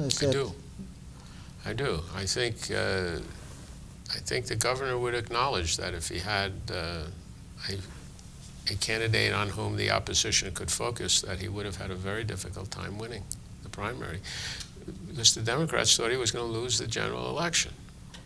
I mean, the sense of the pulse you could get out there was that he did what he said he wasn't going to do, and we don't like income taxes. And he's a nice guy, he's a funny guy, he's an honest guy, and nobody said he's now, a man that the mob can buy, but that had worn off, and now you were dealing with the fact that it was costing some money to live in New Jersey that it didn't used to cost before. And Brendan Byrne is uniquely responsible and solely responsible for that. I mean, they took it out on some legislators as well, but Brendan was the focus of that. And it's clear that if he had, I think we all agreed that if he's going to win, it's because there's so many people running. During the time you spent in meetings at the campaign headquarters, was there any conscious effort to stop the opposition candidates from coalescing behind one or two single leading candidates? We would never do such a thing. That's dirty pool. At least I don't know if it's occurring, and if I did, I certainly wouldn't tell you. And again, with the... I'm being facetious. I don't know of any such conduct. Okay. With the luxury of time, why don't you think the opposition candidates didn't see their handwriting on the wall and say, well, gee, we can't all be in this race and win, and let's figure out who the best one is as challenger to Brendan Byrne? My recollection is that anybody could have won it. It was tight. At least in their own minds, they each thought that he or she had an opportunity to win that thing, which is another reason why, not only the fact that there were so many running against him, but that there was no real strong opposition. And therefore, I might as well run. I might as well take a shot at this because I've got as good a chance as anybody else. I suspect that they didn't get together, and I don't know of any effort. If you've heard to the contrary, I was not a part of it, and I don't know of it. Now, with your labor background, was that an area where you were assigned to be sort of a special liaison to keep the labor? Brendan Byrne had a somewhat difficult relationship with the AFL-CIO leadership at that time, didn't he? No, he did. My affiliation was the old industrial unions, not the craft unions, and I knew those folks. You had other people in the campaign, like Jimmy Zizali, for example, who was counsel to the laborers or the longshoremen. I don't remember which. And I had the retail guys, locals. And Jimmy was important to the support that Brendan got from those portions of the craft unions that would still support him. Not everyone did. And what did that mean? In addition to money that you would get by way of political action committee contributions, it meant turning out voters on election day. To my knowledge, the labor unions did not coalesce around any particular individual in opposition to Brendan. And we had some labor support, which the way it broke down was enough. It was kind of chaotic, and it changed from day to day. And when Paul withdrew, as my recollection, I'm vague on this, Paul Jordan, thank you, withdrew.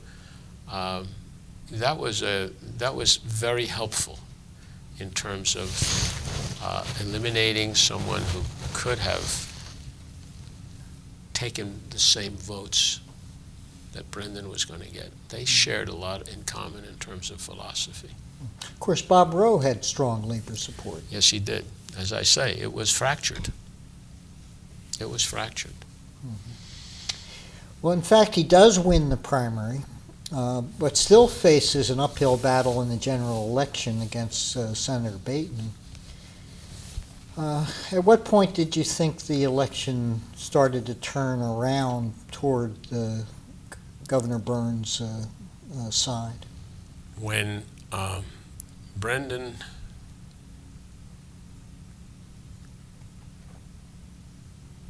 coined a phrase describing a position taken by Bateman and Bill Simon,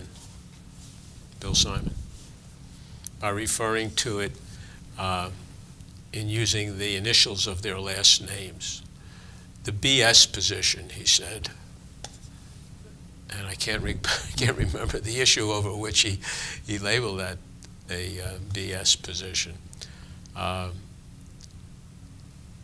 I think it had to do with taxes, but I can't recall. It's 20 plus years now, and I can't recall. But that he took the position that was truly a BS position, and he explained why, and he did it in a very coherent, forceful way. And between the earthiness of his labeling and the persuasiveness of his argument, I think he turned people. And I don't think they recovered from that. And I can't recall the point in the campaign at which that happened, but it was a time in which it was a point at which we were feeling much better about the campaign as it went forward. And I think Brendan handled the debates extremely well.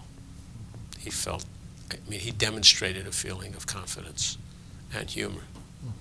And the humor was very important, and still is, obviously. You know, his ability to use brevity and wit. I think Shakespeare put it together, in Hamlet. It works. I also believe Senator Bateman has been quoted as saying that toward the end of the late stages of the campaign, he came back home from a heavy day of campaigning, tired and exhausted, and opened his mail and found his income tax rebate in his mailbox. I forgot about that. And then said he thought he had lost. That was obviously a very shrewd political move. It did not happen by accident, that's correct.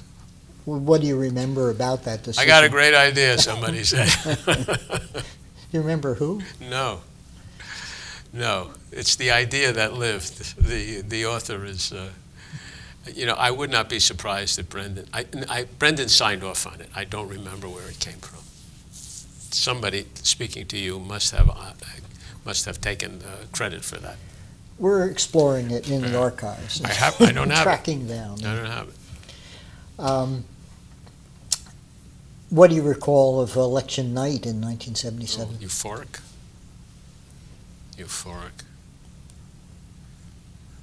Happy guy. A lot of people had written him off, and he took the chance. And I think he was much more confident in the first election than this. And but as I say, he was very happy winning the primary. That was a big deal because that kind of put a lid on the OTB arguments.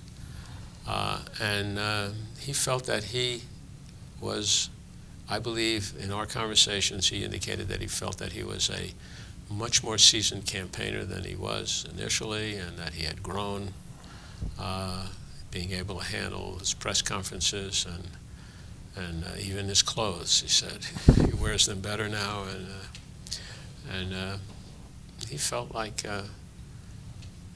that was a significant victory for him, because I believe he liked Bateman. He liked him, and he respected his intelligence, and the guy was not a pushover. And he had to do well in the campaigns and in his responses to Bateman's campaign as well.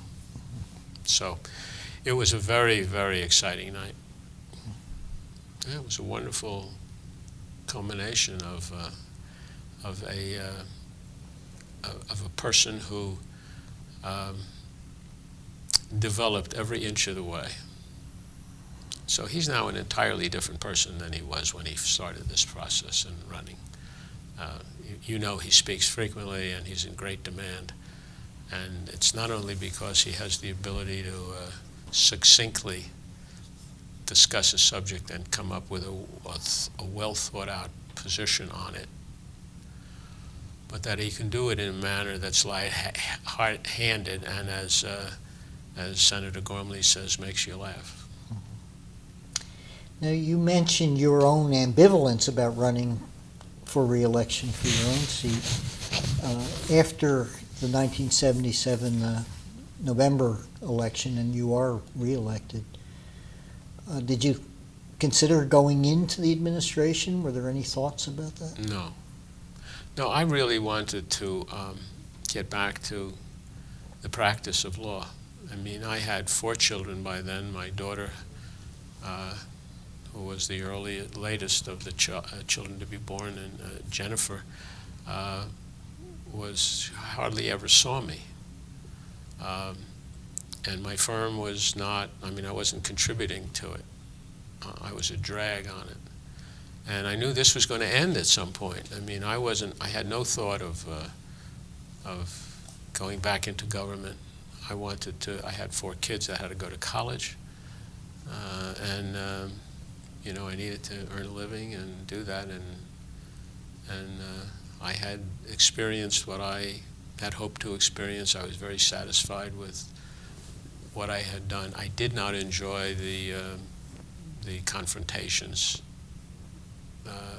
with regard to some of the shots that the press was taking at Brendan and me, especially before the election, the second election. But for the most part, I was a reluctant candidate. I won, and I was looking forward to that was going to be it. But when we passed the criminal code, and I saw that the rest of it was going to be some more fights over things like that, and dealing with the political issues were not as rewarding to me anymore. I had no further desire, and in fact, as I indicated, I had seriously thought of not running the second time. And they did persuade me to run.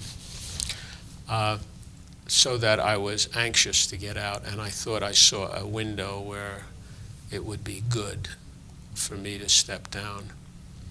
My firm was kind of needing me to produce business that I had in the past and wasn't able to now.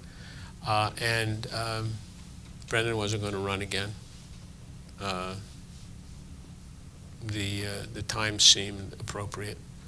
We had finished the Atlantic City. We had finished the casino gaming hearings. It was then, I think it had been approved by that time. So the Judiciary Committee, of which I was chairman, was finished with that subject. By then I was chairman of it. It started with Dugan and ended with me. And I thought that I had done what I could do, and I was anxious, really chomping to get out and practice law.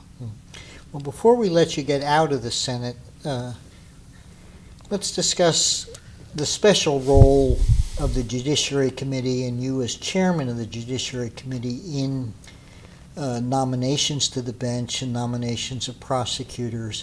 That's a very sensitive political role, and made even more sensitive by your special relationship with Brendan Byrne, who was making those nominations, wasn't it? Yes. Well, for the record, describe the politics and the process of how those decisions Sure. get made.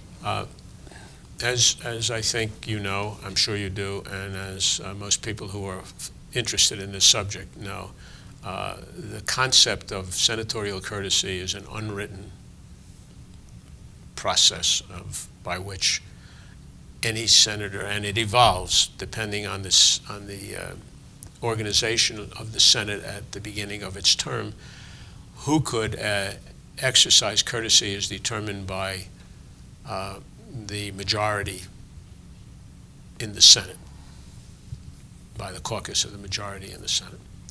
That is to say, whether every senator in the county from which an individual comes has the ability to block his or her nomination, or only those of the party in the majority, or only those that represent that portion of the county in which the individual resides, etc. All of those things are determined at the beginning of a term. But once in place, they are followed assiduously. They are written in stone. So if you have an individual coming from X county through the nominating process by the governor, and having been supported by a senator from that county who recommended the candidate to the governor on the assumption the governor didn't know the candidate to begin with, which is probably true most of the time.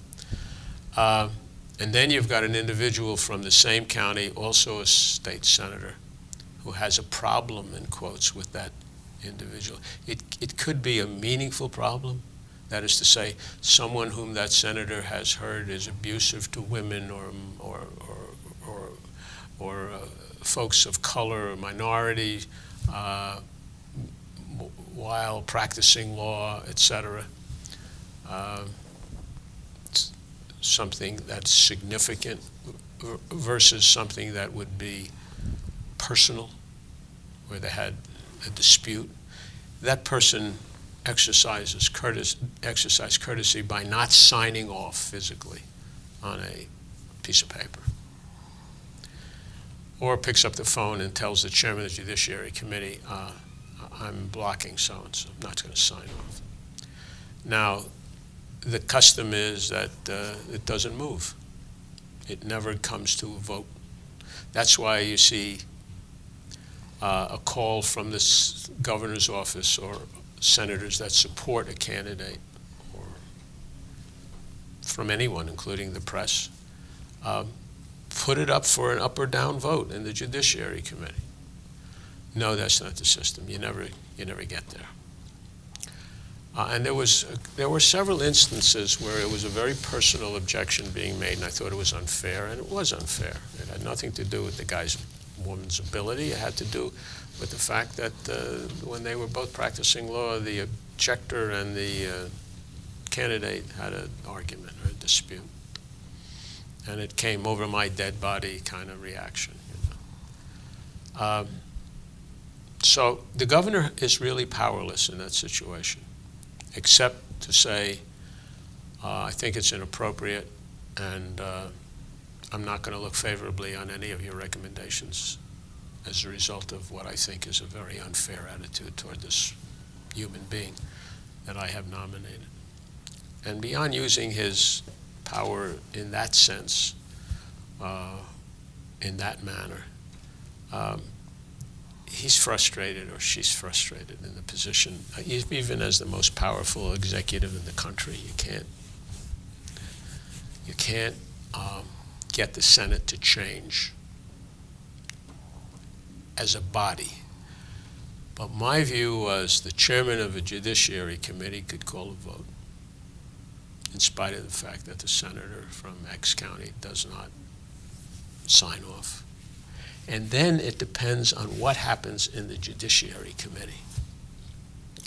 And if you have enough members of that committee that would vote to release, for example, over an objection, the name would come to the floor and courtesy would have been broken.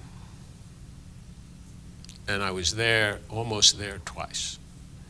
And in each instance, I threatened it. This was not with Governor Burns at his urging. He was not unhappy. I said, this is what I'm going to do. I know this guy, I've interviewed him personally, he's a good man, and the problem with the senator who's objecting is such and so, and I don't think we ought to. I think there ought to be a type of courtesy that exists for certain circumstances and not for others. Let's do it slowly, one step at a time. I thought that would be a good thing to leave with, because a lot of people got hurt in that process. They backed down. The senators backed down twice. And they backed down because, different senator in each instance, is because the objection was so egregious and so personal that when and if made public, could hurt the senator, as it did subsequently in Morris County, in an instance where there was courtesy raised over a judge, over a sitting judge with regard to, I think, a renewal second term. And he was voted out of office as a result, because the judge was well-liked in the county. So you can get to where you want to go sometimes without upsetting the process, just by, in this instance, threatening to go. Because it didn't matter to me at that point whether or not I would be liked by that senator. I thought it was more important that the institution be looked upon as being fair, and recognizing that there are customs that should be followed, because those customs, in fact, permit the total good to occur in other ways.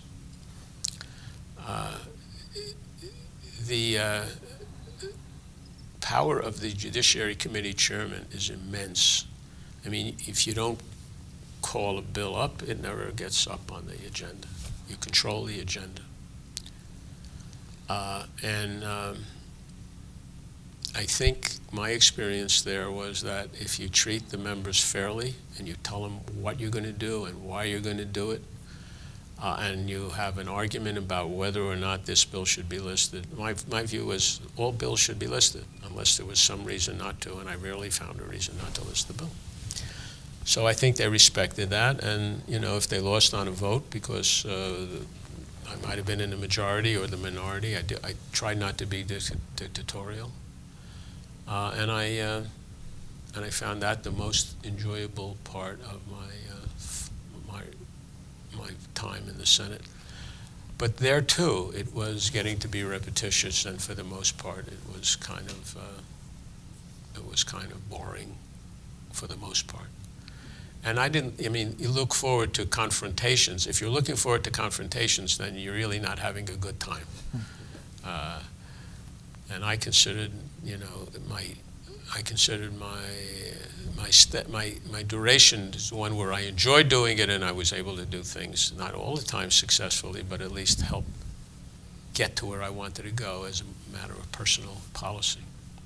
And I think Brendan appreciated it as well, and I think that I got pretty good rapport with the senators. I think I handled that job well and tried to be fair, and I think I was. Did you discuss with the governor your decision to resign your Yes. Senate seat? Yeah. What do you recall of that conversation? Why do you want to do that? I told him why I want to do that. He said, it's only another year or so to go.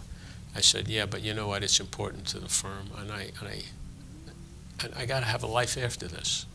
I said, I'm not going to be retired as anything. I don't have a pension. I need the income, and I also want to preserve what's left of the firm after my not having been there. I was there, but I was not really helping it for six years. I said, I don't know what your future is, but I know your past, and I know your reputation, and I believe that, I mean, you don't have the choice. You can't quit now.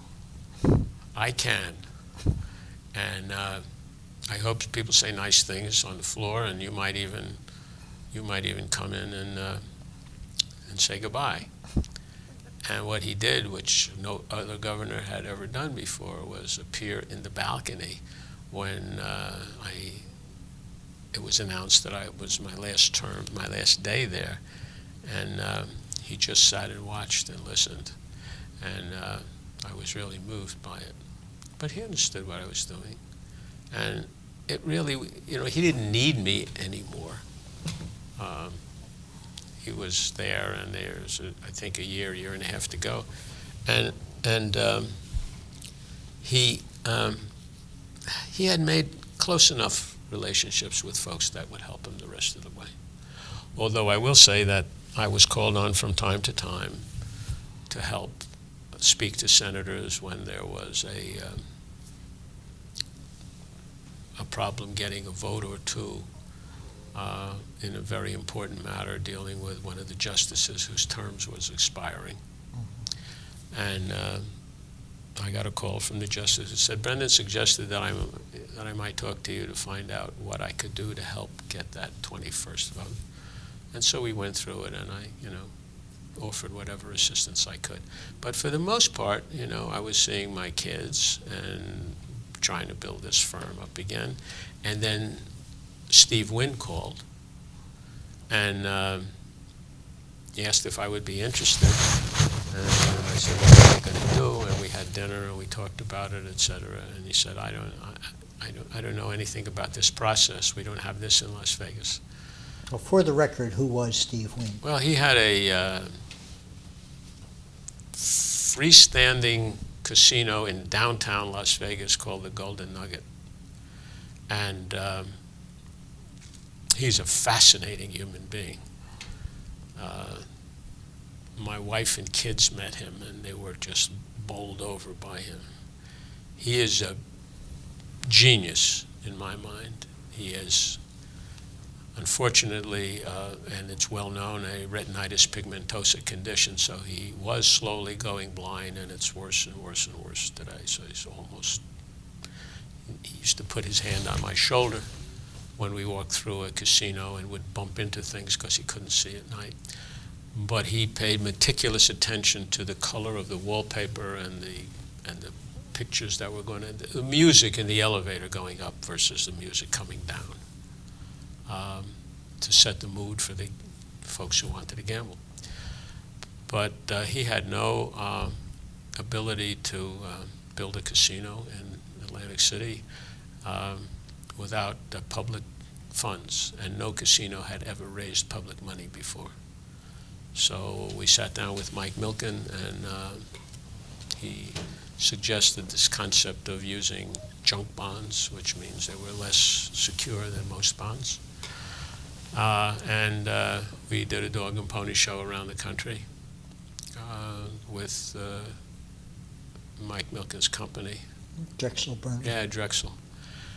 And Steve was outstanding. He was a true, real great salesman. Very, very articulate and very knowledgeable about the industry. And he would then introduce me as somebody who's in the Senate, so I'm familiar with the procedure to make sure that he doesn't stumble and get the place licensed. And then we raised the money, which at that time was a pittance compared to what it takes to build now. And hired some folks. I prevailed upon a friend of mine from the Attorney General's office who had who had drafted the criminal code with some other folks to come over and work with my firm and help Steve build it. And we spent a couple of years doing that.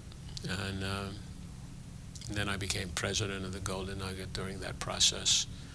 And once it was operating, after about a year, I returned full-time to the firm, and we were general counsel to the company. And somebody wanted to buy it named Bally, and we negotiated that. Steve wanted to go back to Vegas. He didn't really like New Jersey. They made his life difficult. The process by which you get licensed is difficult. And in part, I'm responsible for that, as the rest of the committee and the staff are. And Brendan took great pains in explaining to people the quality of the integrity of the system. I think the second chairman, or maybe the first, was his friend Joe Lordi, who was the first assistant when Brendan was prosecutor. And Joe continued the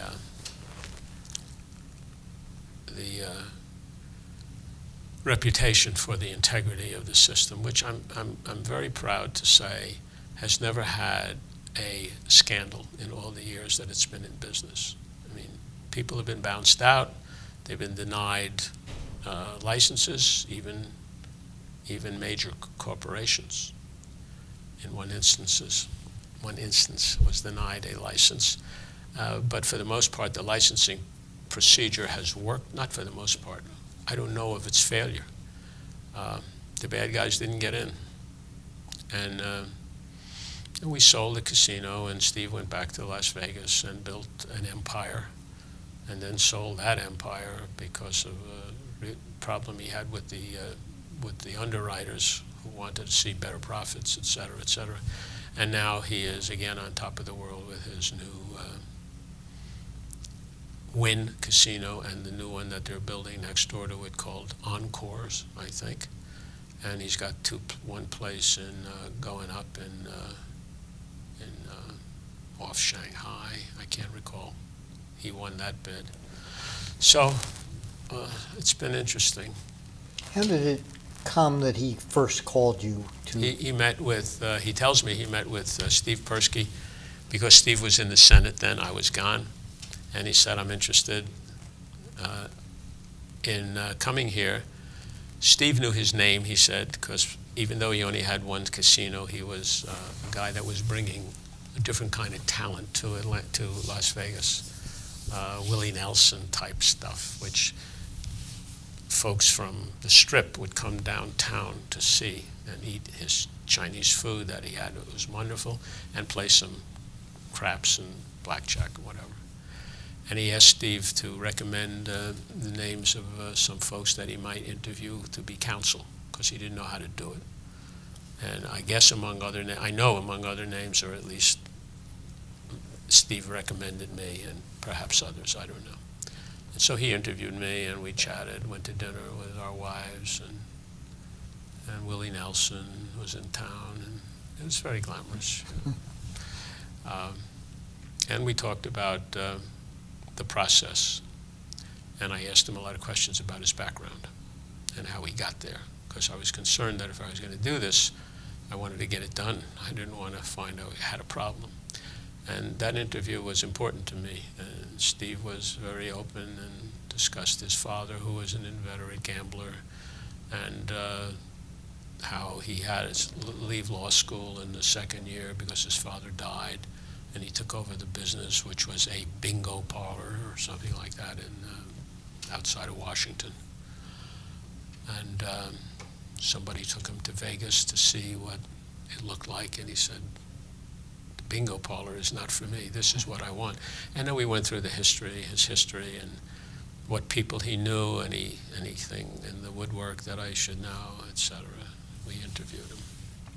With your different hats as state senator, casino executive, casino lawyer, and with the luxury of time, were the mistakes that New Jersey made in structuring the regulation of the casino gambling industry in New Jersey? Have we frustrated the creativity of people like Steve Wynn in doing their thing and building the types of casinos they would like to see?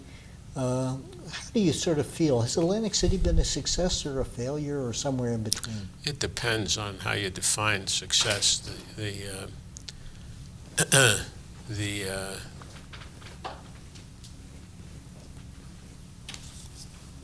city itself and the effort to rebuild Atlantic City has not succeeded. It's been a long time, and it has not succeeded. The creation of jobs is a plus, It's there. The the contribution the industry makes to the state and to other investments which are authorized and required under casino regulations and statutes has been a significant help. Witness the fact that one of the things that is motivating the crisis today, as we are shut down for the first or second day of this period, is this closing of casinos and the loss of a tremendous amount of money on a daily basis. But in specific answer to your question, I don't think the regulations have hampered the construction of that type of hotel that the developers want to build. We went, as you might recall, from a limited period of being open to 24 hours now, and that has evolved over the period of time.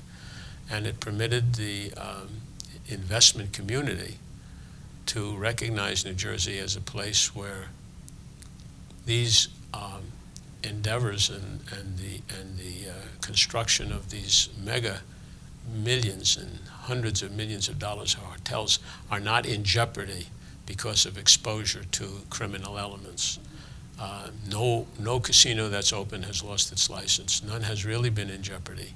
And when I say Steve Wynn sold and went back to Vegas because of his distaste for the process, that doesn't mean that a corporate structure, which is what almost all the hotels are now, have any resistance to coming here. On the contrary, they're expanding, they're building towers, et cetera. So I think the experiment worked for the industry, it worked for the employment of a lot of folks in the industry, and it worked for the creation of a new source of funds, which has helped New Jersey in many ways. Is gambling good or bad for people who are prone to addiction to things? I'm not an expert on that subject, but obviously people have gotten hurt, just as they probably get hurt buying lottery tickets. This is easier, and we try to keep an eye on those folks and limit the amount that can be bet under circumstances. But that really has not prevented people from falling into a trap that's been set by the legislation, not intentionally, but it's there. And I mean, you go to the racetrack and people bet, and they bet more than they should at times. So I don't think the one failure of the experiment is that Atlantic City has not developed into what it used to be, which is what part of the motivation was. As a matter of fact, what we had when we opened was T-shirts with the following imprint on the front. We were, I think, the third one to open. It was, "We're going to make Atlantic City famous again." And it didn't become famous for what it used to be, the family resort where you watched the horse jump into the ocean and you ate stuff that made your teeth bad on the boardwalk. But it did create a new industry. In fact, it is the only industry that is constitutionally established in the state of New Jersey. And it did a large part of what it was intended to do, but not everything. But we ain't finished yet. I mean, there is still time to go, obviously, to bring the town back and get the people employed more fully than they are from the communities from which we could draw employees, and to get housing for the folks who really are not living well. And we've tried, we've struggled. It's a very difficult problem, not terribly different from Newark. That's the governor's next problem after he gets everybody back to work and he gets the taxes on real estate down. Let's proceed with your career after Steve Wynn leaves New Jersey. What did you do next? What did I do next? I went back to my law firm, and I practiced for a bunch of years. And then in 1992, I decided it would be fun. The firm had performed nicely, and I had a chance to have my kids go through college. Two of the boys became attorneys, and I think I told you the third one makes money. He runs a focus group business. That's Andrew in California. And my daughter is married and has a child. Jennifer has a child and is pregnant with her second child, which we hope will be healthy and bring joy and happiness to the grandparents as well as the parents and her other child. And I thought it would be nice to try a different aspect of government that I had not been in. I'd been in the executive and the legislative branches, and I thought that I would like to try a judgeship. So I became. I attempted to obtain a nomination, which I did, and I became a judge in Essex County. And then the best of all things happened to me, which really was spectacular, and that is the Chief Justice assigned me as the Chancery Judge in Hudson County. So that had twofold benefits. The first was that I could try cases in which Jimmy Dugan was before me, which was a gas. But I could do what the Chief Justice said the job entailed, and that was to do the right thing. The Chancery Judge is a spectacular position. There's one in almost all counties, and in a couple they have two. But you control your own docket. You determine when cases will be heard. You are your own person. And coming from the background that we have discussed these last couple of sessions, it was important for me to have that freedom. I don't know that I would have lasted as a judge if I were just handling cases assigned to me by an assignment judge. But in a sense, I was my own assignment judge, and the cases were fascinating, including teacher strikes in Hudson County and political problems there, as well as constitutional issues involving First Amendment speech, abortion cases, etc. It's fascinating. And then I had to retire when I hit that magic age when I was declared incompetent by 70. the legislature. Yeah, 70. And then the next important thing that happened was my coming here. Well, there were a couple other things. I guess. You went back to the practice of law, at least partly. I did, and I'm with some friends that used to work for me, and now I'm working with them, and I'm also general counsel and chief financial officer to a New York corporation. And what's that corporation do? It manufactures reproductions of antique lighting and sconces and bathroom sinks and faucets and stuff that I am interested in, and from a period of time dealing with Art Deco and Art Nouveau designs that I find fascinating. And we just opened a new showroom in Chicago, and it's good. Before we close, any final thoughts on your relationship with Brendan Byrne, or anecdotes that you'd like to preserve for the historical record? There's so many. First, let me say, as many others before me have said in my presence, when we're having lunch or when we're at an affair and Brendan is there, that he's changed my life. And I'm not the only one. I mean, I met him 50 years ago.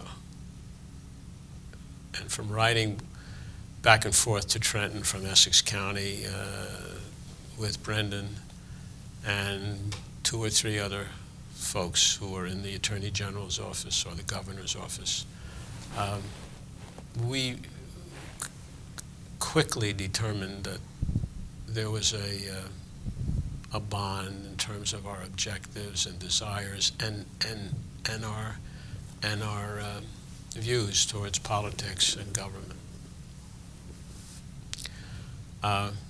So, you know, he was one of the few people that I would impose upon to come to a wedding of one of my kids. And he knew my dad, and I knew his father. And the four of us played golf together. And I thought his father was wonderful, and he loved Max, my dad. And we were helpful to each other along the way. I think I was helpful to get him the AFL-CIO endorsement when he ran for governor. And that produced money for his campaign and workers and stuff like that. And when he left Bob Miner's office to become acting prosecutor or deputy attorney general in charge of the office, he asked me to come with him as one of his assistants. And, you know, my life changed. And he's the first person I think of to have lunch with when I don't have anybody to eat with and I have time to work other than at my desk. And he does the same thing. And we've had tragedies and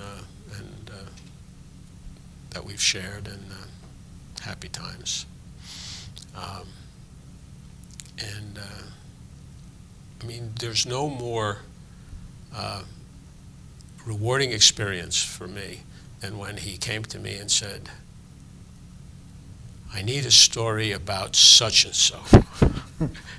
This is a guy who has stories for everything, and when he came to me, I said, wow, I made it. And I found something for him. Has he still recycled some of the jokes that you memorized in the Catskills? Absolutely. We do that with each other. But he has the unique talent to create something on the spot. I mean, it obviously wasn't planned.